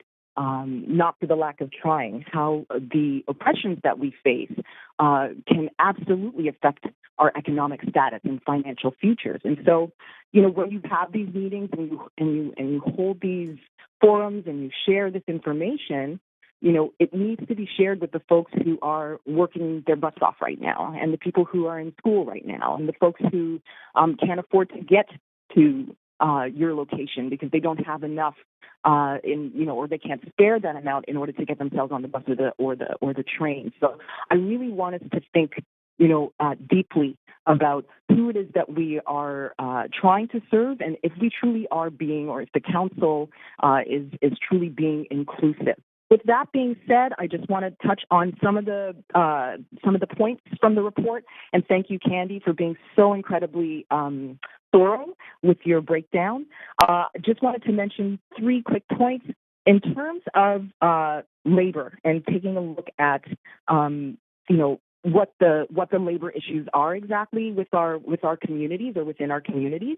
Currently, there are no stats on Black and disabled young people, for instance, and they are and happen to be the most underemployed sector of our communities. And so that would be really important to make sure that we are bringing that forward, that there's sustainable funding in that area for an identity-based funding in that area for young, disabled, Black and African diaspora youth. Secondly, the issue of policing, of course, that's quite a deep and very complex problem or challenge. I don't propose that, in a series of meetings or discussions that will be that problem will be solved. But I do want to say again, if we're looking at folks who are most impacted by these issues, they're not really here. They're not present, and they're not being given opportunities to speak up. And when I say that, I only say that again with my young disabled youth hat on, or young people with disabilities with that hat and that kind of purview. Last but not least, I wanted to talk about schools and schooling, and it was just so very moving to hear a student's perspective. We need to hear more of those perspectives. And so, what are we doing, and what is systematically or systemically put in place so that these conversations are not just when reports are being collected, or not just when there's a problem identified, but what are we truly doing, and what systems are in place for true and authentic discussions and inclusion? Because this can't be a one-time type of thing. It has to be ongoing, and these efforts have to be ongoing. And I think a few people mentioned accountability, and how is everyone going to be made accountable or held accountable for some of these recommendations? I hope you vote in favor. It's a really great start, but obviously there are more in-depth issues and communities within our community that need to be considered. Thank you. Thank you so much for your time today. I don't see any questions for you, so I am going to move to the next speaker. Thanks again, though. We have Kona Kay. Kona Kay as speaker number 9. Hello? Hello? Hi there. Please go ahead, up to 5 minutes. Hi. My name, within community, I'm known as Kona. I'm sorry to interrupt you, but you are quite faint. Do you think you could speak a little more closely into your receiver? I'm doing my best. I'm currently sitting in an airport on Treaty 6 land, formerly known as Edmonton, which is my homeland. I moved to the unceded and disrespected lands of the Musqueam, Squamish, and Tsleil-Waututh in 1997. I was very excited in 2004 when I was able to gain employment with the city, and I worked for the city within cultural services for over a decade, almost 15 years. I think it's really important. I really need to say that the voices of staff over time have not been heard, and we are now at the point that we are at. Black History Month and the celebrations that happen within council are only made possible because myself and Parker Johnson literally took money out of our pockets to help fund it, worked off the sides of our desks, did not ask for permission, went to web services to get space on the website. We did not ask because when we asked, we did not get a positive response. I think it's really dangerous within this report to be conflating Black folks with others when other communities have dedicated resourcing. I'll take, for example, the plans around Chinatown, which are resourced with multiple planners. Again, Indigenous people resourced with multiple planners, dedicated planners, and resources within departments other than cultural services, other than just the soft services. I would like to note that in the city's report of 2019, there was a statistic that said that Black people in British Columbia are approximately 45,000 people, and that Black people in Vancouver are approximately 7,000. We are 1% of the population. Not only are we 1% of the population, but we are some of the most visible members of the population here in British Columbia. Not only are we highly visible, but speaking to some of the historic aspects that impact racism that Black people face, I need to note, and this will make people uncomfortable, and I will die on this hill, there are many, many racialized cultures that look at darkness blackness as a failing. Caste is real. It is not just white supremacy where blackness is demonized, and many other races have taken this up as well. I'd like to point out quickly the city plan that was done recently and how there was no mention of black people within that city plan. Very, very little. While there was significant mention of other racialized communities, I'd also like to note that the groups that were consulted with and noted in the back of that report, some of those organizations are 2 years old. There are people like myself who've been doing work in this city for over 20 years on community and on a professional level. The city, I think it's really speaking to something that someone said earlier about the city's authority and the trust between community and the city. The city cannot, I would suggest, continue to maintain authority over your work and be seen to be credible while not having sufficient policies, procedures, and practices to address internal anti-blackness and that address the retention and promotion of staff. When in the entire history of my working at Cultural Services, from 2004, there was never another black person. Every single person hired after me was promoted.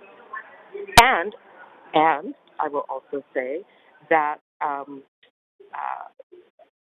skip that. What the city will do is continue to have authority issues if things like this are not addressed. What I know is that the black people who are currently in social services, in social policy, and in cultural services are all people I know personally from communities. That's how small our community is. So when I hear of a continuance of black staff joining with excitement and black staff leaving, my question is, how can the city do the work when the work on the inside is having difficulty?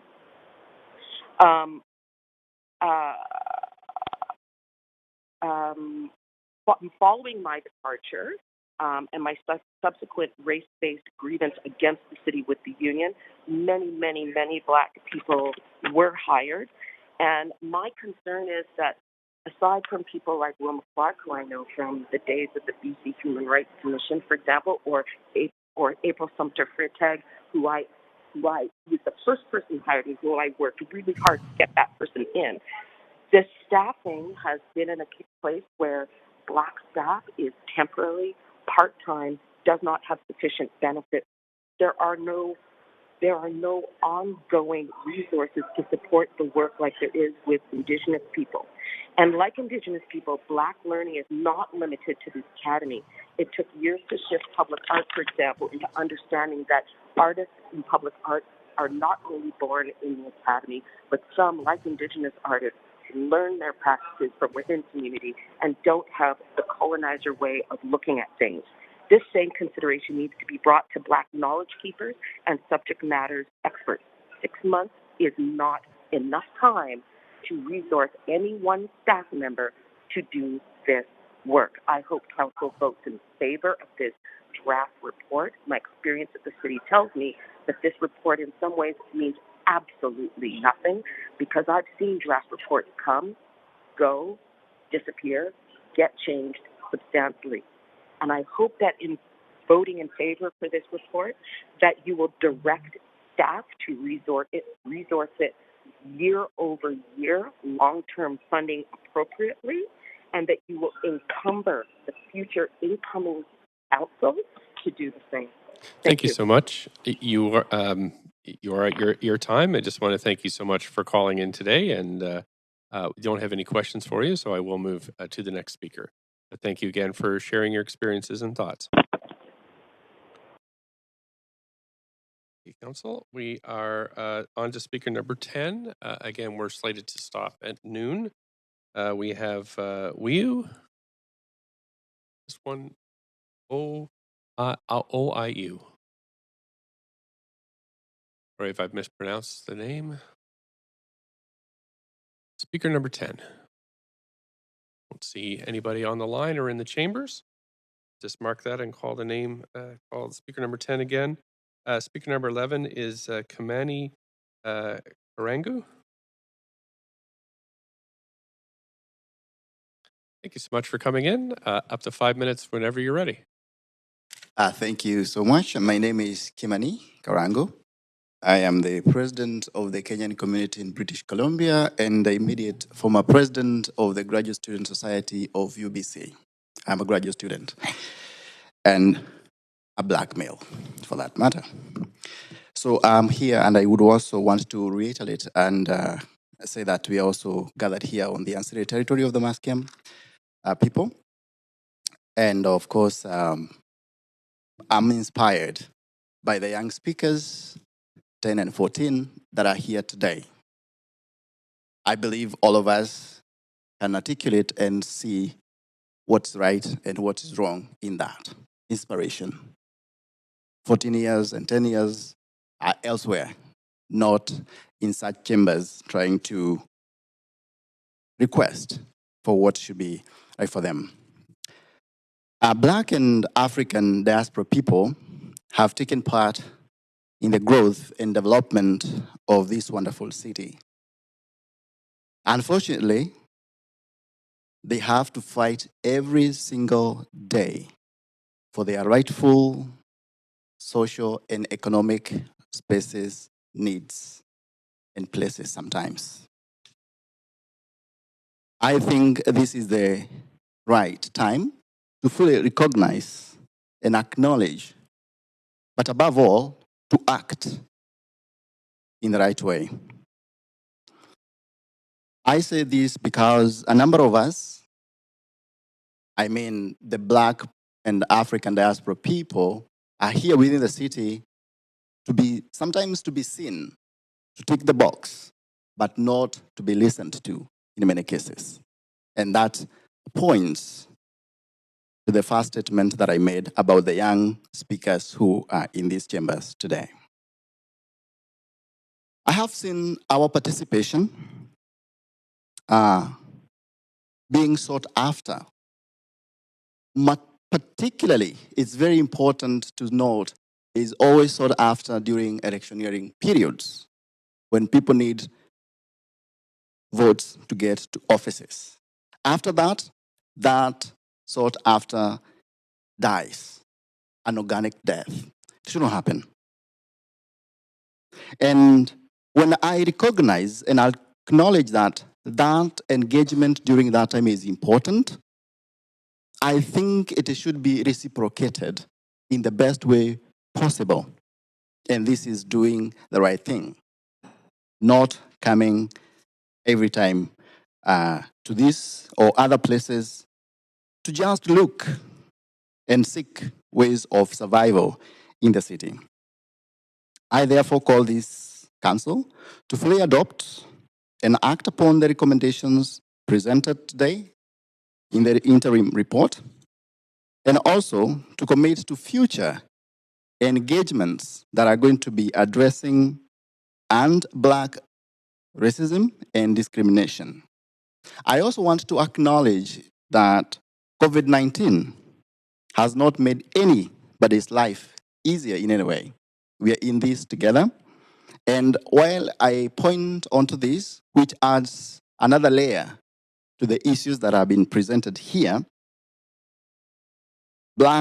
anti-Black racism has gone up, and this is evident in the issues that we have to deal with here in the city and in institutions, for example, where people have to go without places to stay, and this is because we do not have enough housing or even places where such people could gather and share ideas. I therefore call upon and the articulated issues about dedicated spaces for people of African in diaspora and also the Black people who are here, and also matters facing education, which has been addressed here. And as I lead my community, the issues of getting places that people could gather and talk have been insufficient. I would wish to stop there and dedicate my few seconds or donate it back to the council. Thank you so much. Thank you so much for coming in today. I don't see any questions for you, so I will move to the next speaker. We have Eden Bell O'Neill, speaker number 12. Thanks so much for coming in. You have up to 5 minutes whenever you're ready. Okay, hi, my name is Eden Bell O'Neill. I am 14 years old and the youth representative of the Anti-Black Racism and Cultural Redress Community Advisor Group. This report is vitally important. Racism has impacted me personally whilst growing up in Black Vancouver. I've been followed by security staff in large supermarkets while with a white parent. I've been called the N-word in VSB elementary schools. Admin told me I was lying and nothing was done. I've been asked not to identify as Black by a VSB teacher who, quote, did not see color. I was consistently labeled as problematic or aggressive because I dared speak up against racial injustice. Last year, at age 13, I was verbally, sexually, and racially abused in the street by a man in his 60s. The Vancouver Police Department did not attend after the 911 call and minimized my experience. I would have felt worthless without my parents and Black community holding me up. With Black role models and youth programs such as Ethos Lab, I have flourished. I'm a grade A student who intends to become a forensics attorney. When I'm knocked down, I get up. I get up again. Like Maya Angelou wrote, still I rise. But I shouldn't have to be this resilient at such a young age. I do not want Black youth coming up behind me to experience what I did. In fact, this city needs to feel safe and nurturing for Black youth. We need to completely overhaul anti-Black systems within the VSB and VPD. We need funding for programs. To quote Antonia Ogundele from Ethos Lab, Black youth need to feel respected, reflected, and protected. As a young Black teen, I ask you to please act upon and make changes advised in the report so that Black youth can grow and thrive in this beautiful city. Thanks so much for coming in. You do have a question from Councillor Fry. Hi, Eden Bell, and thank you for your strength and coming to speak to us and share your truths and stuff. And I appreciate that you get knocked down, you get back up again, and you're awesome. I'm wondering, and I really appreciate you brought up Antonia and Ethos Lab, and I'm wondering if you could tell us all a little bit about what Ethos Lab is doing and how we could maybe even support Ethos Lab more in the kind of work that it's doing in the community. Yeah, well, Ethos Lab is a STEM academy for youth, well, racialized youth in particular. It is a space where people can just go, and it's not like a lot of programs are 3 weeks or 4 weeks, but that program is something that is always there. So I think something that you guys can do is just funding and just knowing about it. Yeah, okay, no, that's great. It's been a helpful outlet for you, though. Yes, definitely. Right on. Yeah. Okay. Thanks, Eden Bell. Thank you so much for coming in. That's it for questions. And again, thanks for sharing your story, but I'm very, very sorry for what you've experienced, and we'll all have to try to make it better. Thank you. We have Valerie D. Walker next, number 13.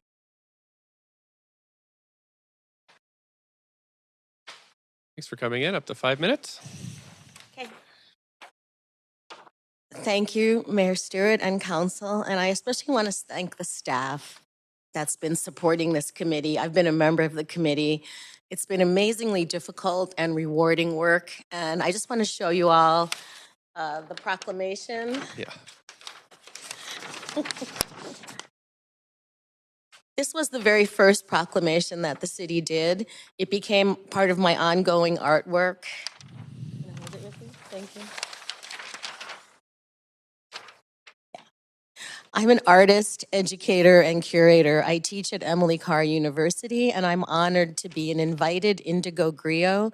Chief Marilyn Gabriel invited me to come here to the unceded lands of the Squamish, Tsleil-Waututh, and Musqueam to bring art, education, and higher liberation to the people here, and that's part of what I'm here to do. I think it's really important to create art spaces. I help out at Ethos Lab a great deal. There need to be more spaces like that. We need to feel comfortable and safe, and going forward with this anti-racist committee's proposals is the beginning and hopefully a really great step in that.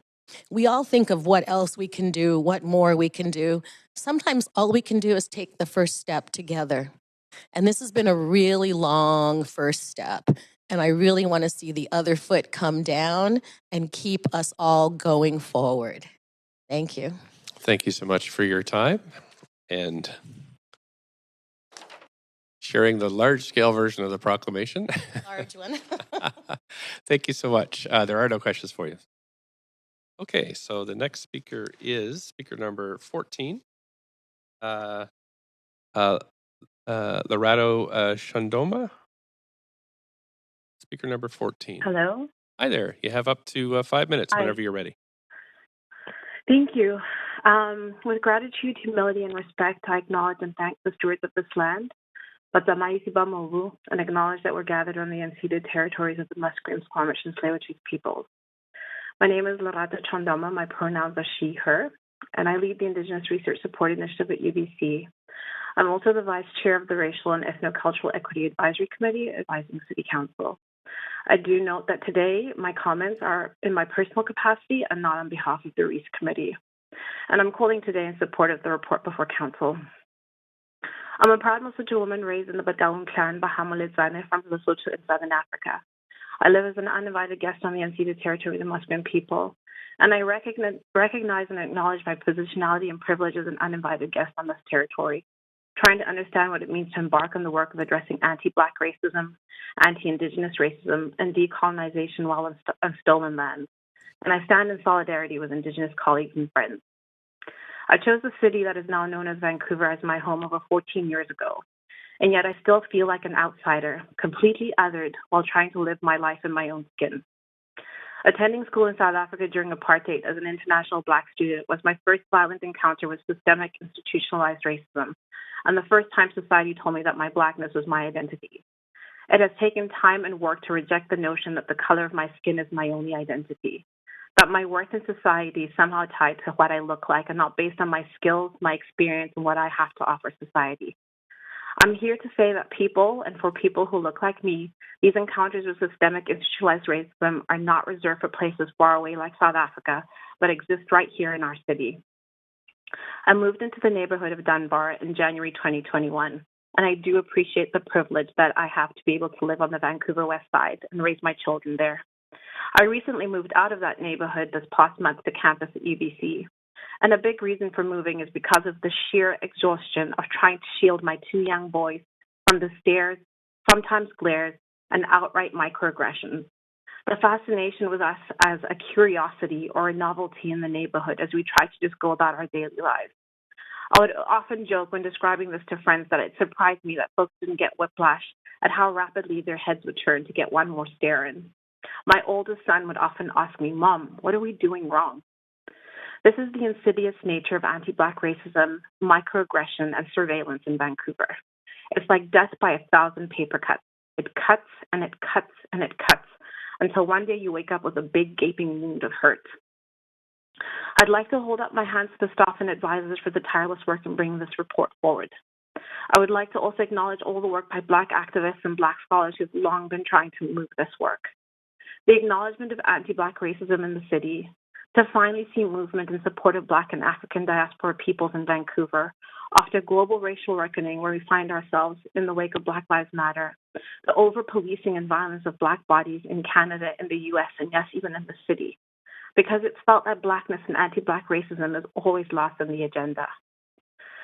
My comments today are to plead with the City Council to move beyond acknowledgement and recognition, but to action and to resource this work with enabling infrastructure and resources to mobilize the plan, and to engage meaningfully with various Black and African diaspora communities across the city. I hope you can hear in my voice the emotion, because this really matters, and we're exhausted. This includes not just financial resources, but human resources, quantity and quality of time, dedicated time for staff to work on mobilizing the plan, and enough staff with lived experience to work on the plan. Additionally, accountability to mobilize the plan is rooted in true partnership with the Black and African diaspora communities, thinking especially of the recommendation to partner with communities and Black scholars in academic institutions. There is a national recognition in universities that anti-Black racism needs to be addressed within the academy, and the Scarborough National Charter on Anti-Black Racism and Black Inclusion in Canadian Higher Education is not only to address anti-Black racism, but to promote Black flourishing, and it calls on us to do more to co-create a future where we move towards Black flourishing. Both UBC and SFU are signatories to this charter. I believe it presents a really exciting opportunity to collaborate and partner with academic institutions with community to reimagine thriving, flourishing Black communities, to really imagine what relationality looks like, to create a sense of belonging so we can feel safe in our homes and in our communities and on the streets. We need to work together to heal the harm and heal some of these gaping wounds. Creating these real partnerships, adequately mobilizing this plan, and being in relationality with us, being accountable, that is when we will start to believe that you really see us and that you're really showing up for us. Thank you. Thank you so much for participating today and sharing your stories and thoughts. There are no questions for you at this time, but do want to thank you so much. And we definitely heard you. Council, the next speaker is speaker number 15, Patrick Anukulu. Hello. Hi there. You have up to 5 minutes. Please go ahead whenever you're ready. Okay, I just said hello because I wanted to make sure you can hear me. Yes, we can. Thank you for having me. I'm very honored to be speaking with you today from the unceded lands of the Katsi and Semiahmoo and the Kwantlen people on behalf of the city of Vancouver, where I have lived most of my time here, except for the last 12 years. I am the artistic and managing director of African Heritage Music and Dance Society. We're the producers of Afromat Festival. I have been in this process for a very long time. I've been here since the 1976 as a student at Simon Fraser University, from where I graduated, and went on hired to work in accounting. And as some of the speakers ahead of me have said, our experience has led some of us to untimely end, and some of us to live with mental distress and be treated as if they're crazy or they don't know what they're saying, and all kinds of things over the years. My story, first of all, I want to make it clear that I am very much in support of this report.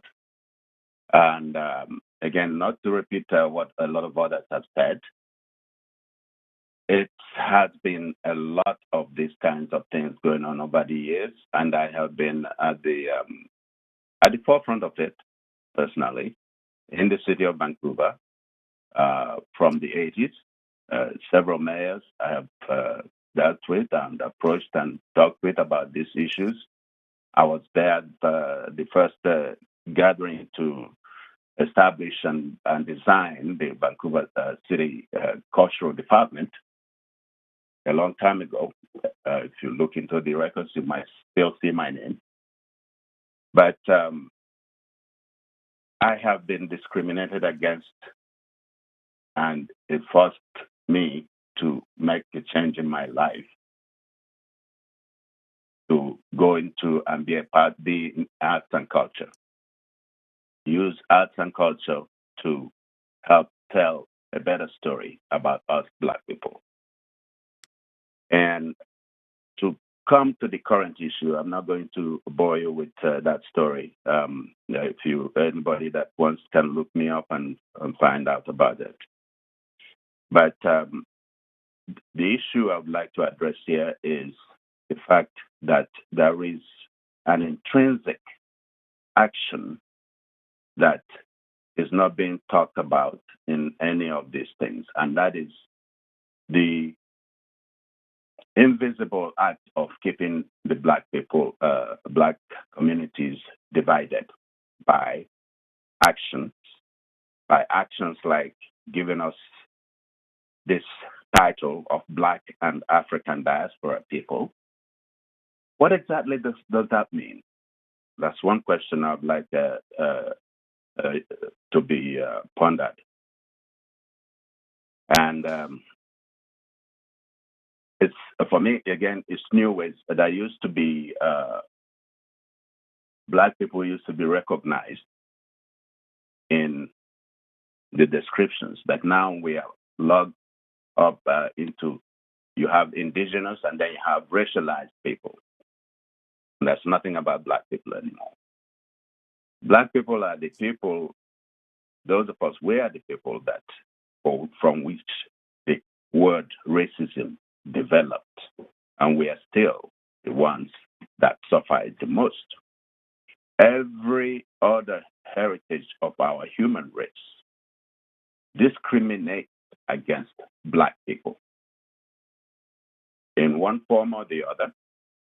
It is every day. Today, in the city of Vancouver, I see it as, somebody mentioned earlier that organizations that are not even 2 years old are being funded everywhere, right and left. And all that is doing is keeping us apart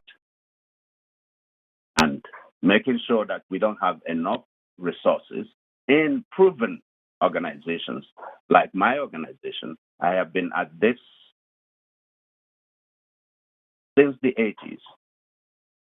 Again, I'm not going to Councillor Fry might remember me as a child because I was doing this, met his mother, Emery Barnes, and all those people were the people that I have worked with and talked with and dealt with.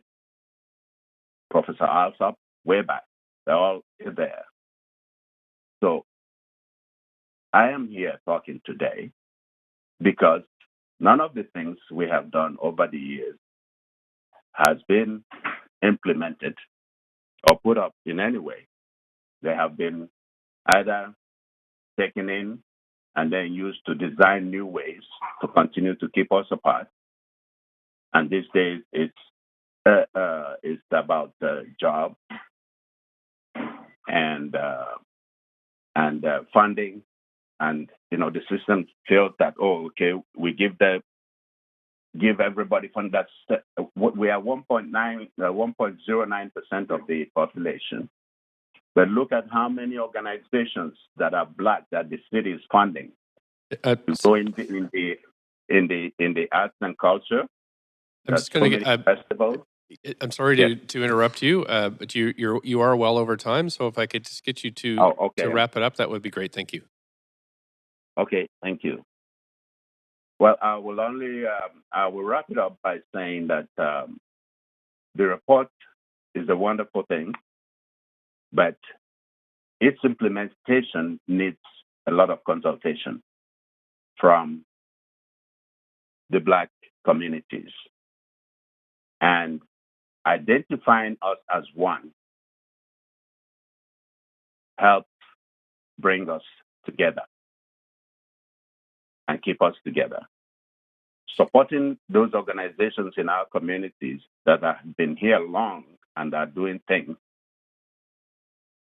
and helping them make what they're doing or their ideas better will go a very long way into actually making this work a reality. And I thank you for having me. Thank you so much for your thoughts today. There are no questions for you, but I will say thank you so much for calling in and sharing your ideas. Council, we're on to speaker number 16, Kambai Nanjala, speaker number 16. Not in chambers and clerk's not on the line. The speaker is not on the line. Okay, speaker 17 has withdrawn. We have speaker number 18, Markeel Simpson. Speaker number 18, Markeel Simpson. Don't think so. Again, the speaker is not on the line. Okay, thanks. Clerks, that is the end of our speakers list. I will go back through, though, and call speaker number 7, Benjamin Hagwood. Benjamin Hagwood. Not on the line. Thank you. I have Wiu. OIU. No? Again, Speaker number 16, Combine Nanjala. Or speaker number 18, Markeel Simpson. Hey, I don't think we have anybody in the chambers or that is it for our registered speakers. I'm sorry. Sorry, we have the rules here. We have to register to speak, and that was it for our registered list. So I apologize if we've missed that. But of course, you can always submit to us in writing, if and perhaps you could see staff to do that.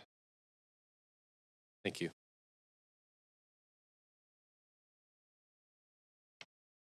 Okay, Council, that's the end of our speakers list. So would somebody like to move the motion for this report? Councillor Boyle, Councillor Kirby-Yung. I'm sorry, I saw hand. I'm sorry, I just went by hands. That's the first person that people I saw.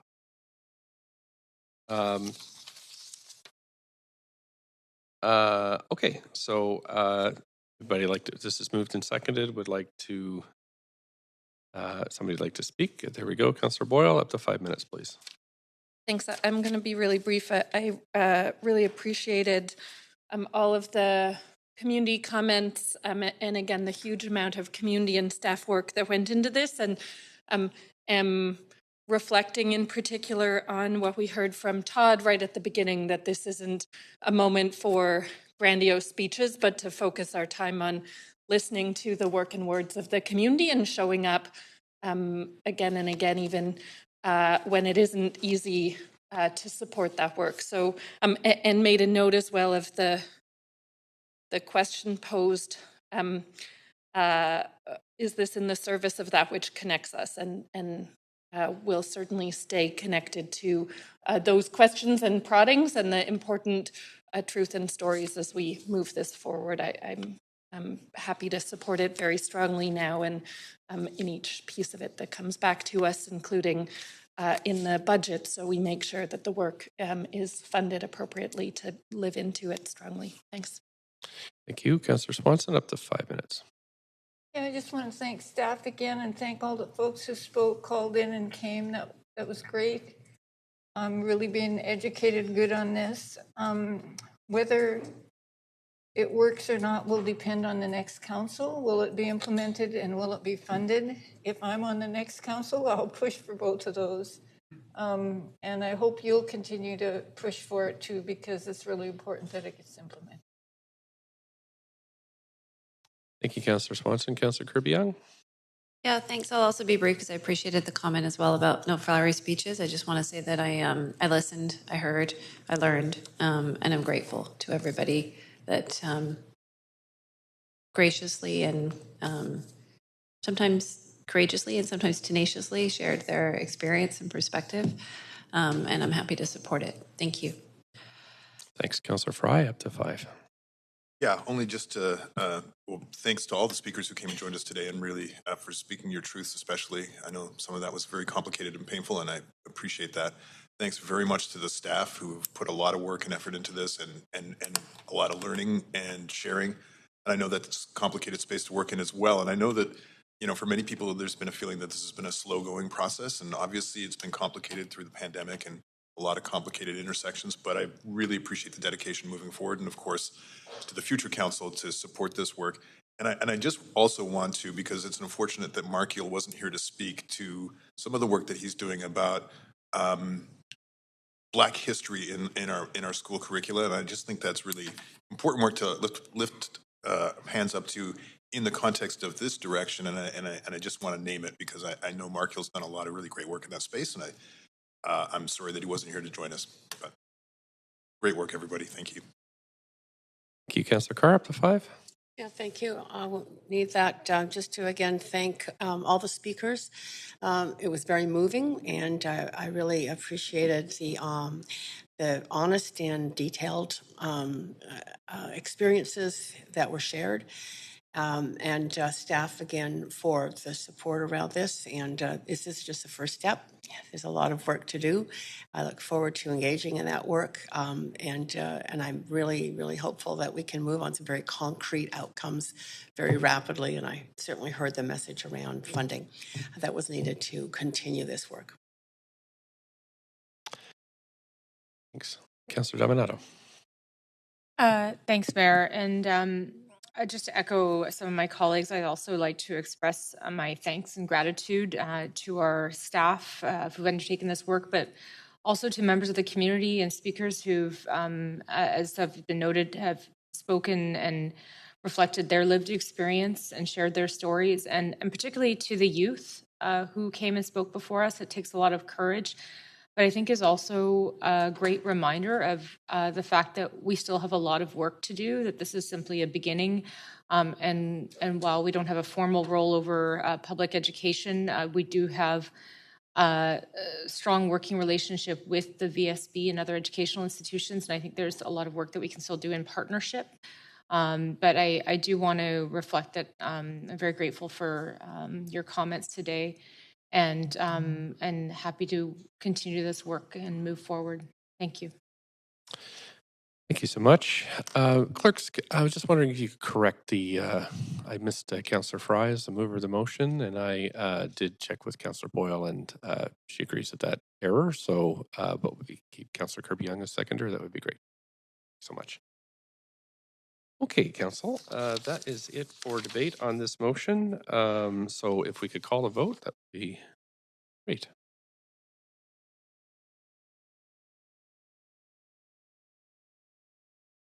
Mayor, this is Councillor Bly. If I can get a vote assist in favor, please. Thank you, Councillor Bly. Councillor Hardwick is... Yes, similarly, a vote in favor, please. Great. Okay, thanks so much, councillors.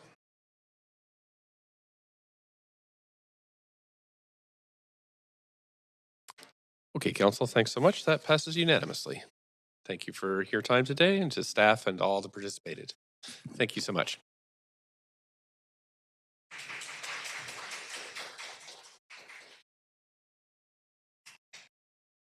Thank you. Okay, Council, we are at 20 minutes to 12. So I'm just going to try to see if we can get to our next items and just see how we do.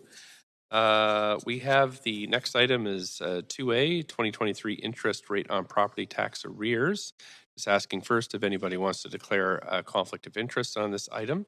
There is no formal staff presentation, but I'm going to check with the city management team. Are you there to take questions on this? Mayor Stewart Spalmoker here. Yeah, certainly I'm available. I'm not sure if Patrice Impey is in the chamber yet, or she may need a minute to join. Okay. Don't see Teresa. I'll just wait for a second then, Council.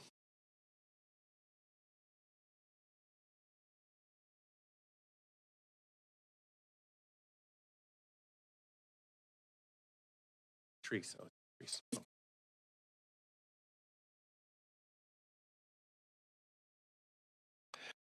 I think, City Manager, it is just you. We don't have others on the line.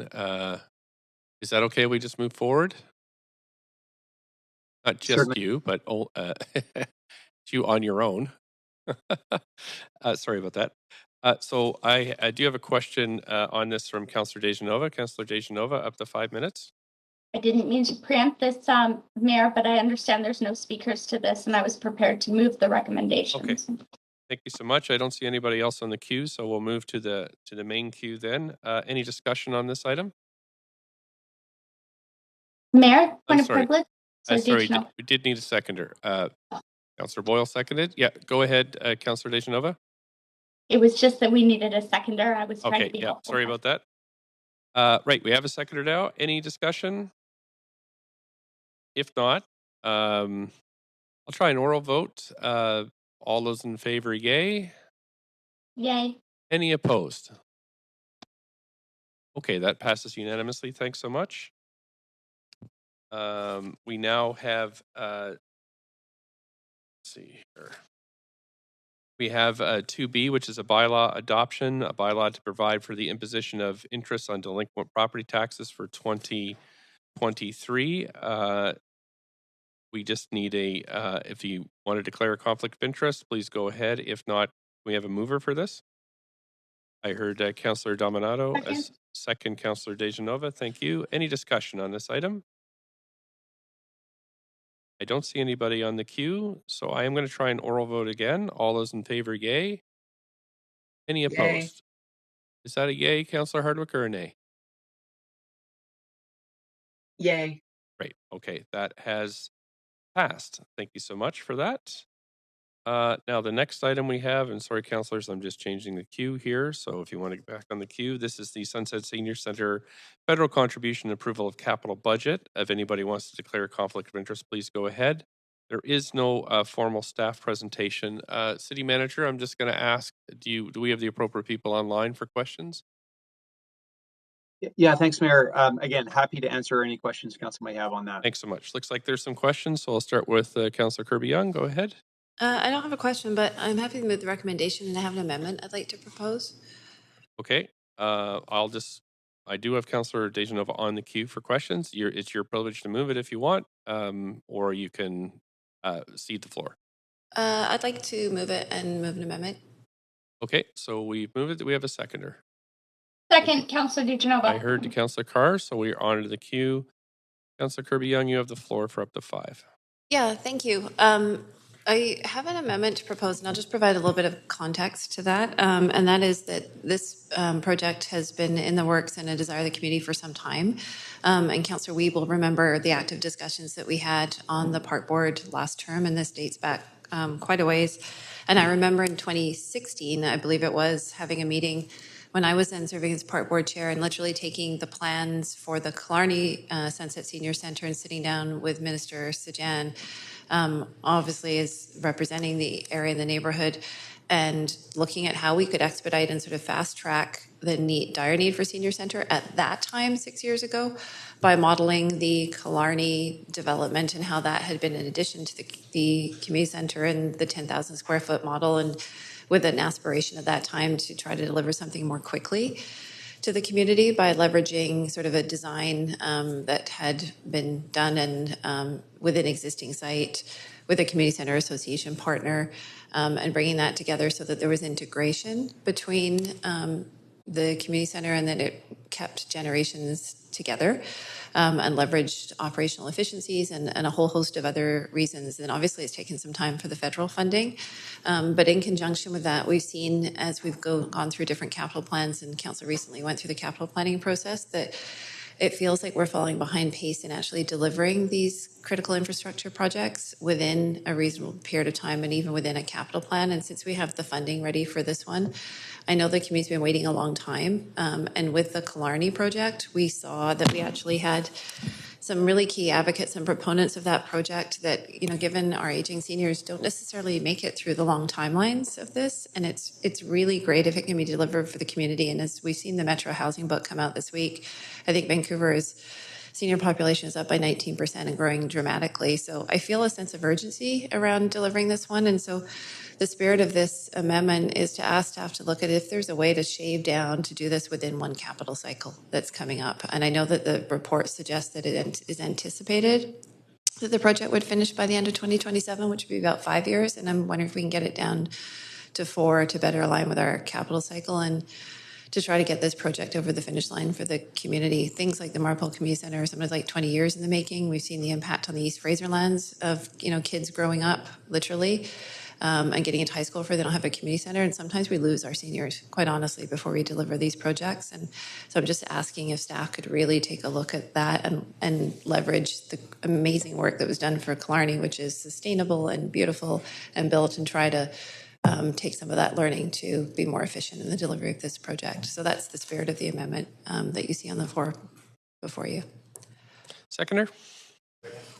Councillor Wiebe, thanks. Anybody wish to discuss this? Okay. Let's try a verbal vote on this one. Oh, I do have folks. Councillor Wiebe, I'm sorry, Councillor Wiebe, I knocked you off the queue there. I'll put you back on. Councillor Wiebe, up to 5. Yeah, I'll be speaking in support. I know that this has been a long time coming, and it's great to see we finally have the funds.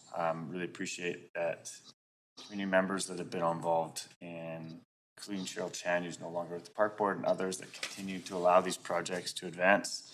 And this is the exciting part about being elected, is when we actually get to state that we're going to start to move a project to completion. So I'm very supportive of this, and hopefully we can get it quick. Thanks. Councillor Dejanova. Thanks very much. I did actually have some questions for staff, but the motion was preemptively moved. So I'm wondering if I could ask a point of information. Sure Mayor? can. Yep, go ahead. Thanks so much. I was going to ask on the main motion, but I'm actually wondering if staff might be able to comment on the amendment, if this is doable within our capital plan right now, or what changes would have to be made to accommodate this, just being mindful that I'd like to see this happen. I'd like to support this, but I know that when we allocate funds to specific projects, we also have to look at our overall capital budget and where those funds are coming from. Thanks, Mayor Stewart, through you. So yeah, the capital plan for 2019-22 included $3.5 million already for this project. It's being increased by $500,000, but we're managing that within the overall capital expenditure envelope. So this is project, the city's share of this can be covered within our 2019 to 2022 capital plan. Okay, thanks very much. I also just wanted to make some brief comments on this, that I think that we need more senior centers in the city of Vancouver. And I think that that became very clear before the pandemic, but is even more vital to making sure that when, being a former liaison to the Seniors Advisory Committee and understanding that these centers don't only provide a lifeline for people to access resources and services, but also break down barriers when we talk about loneliness, when we talk about social connection, community, and also making sure that people have culturally appropriate spaces in our city. And I know that Sunset Community Center has been a place for the community. That being said, we need to make sure that we are taking care of our aging population. So I do support this, and I do appreciate the amendment.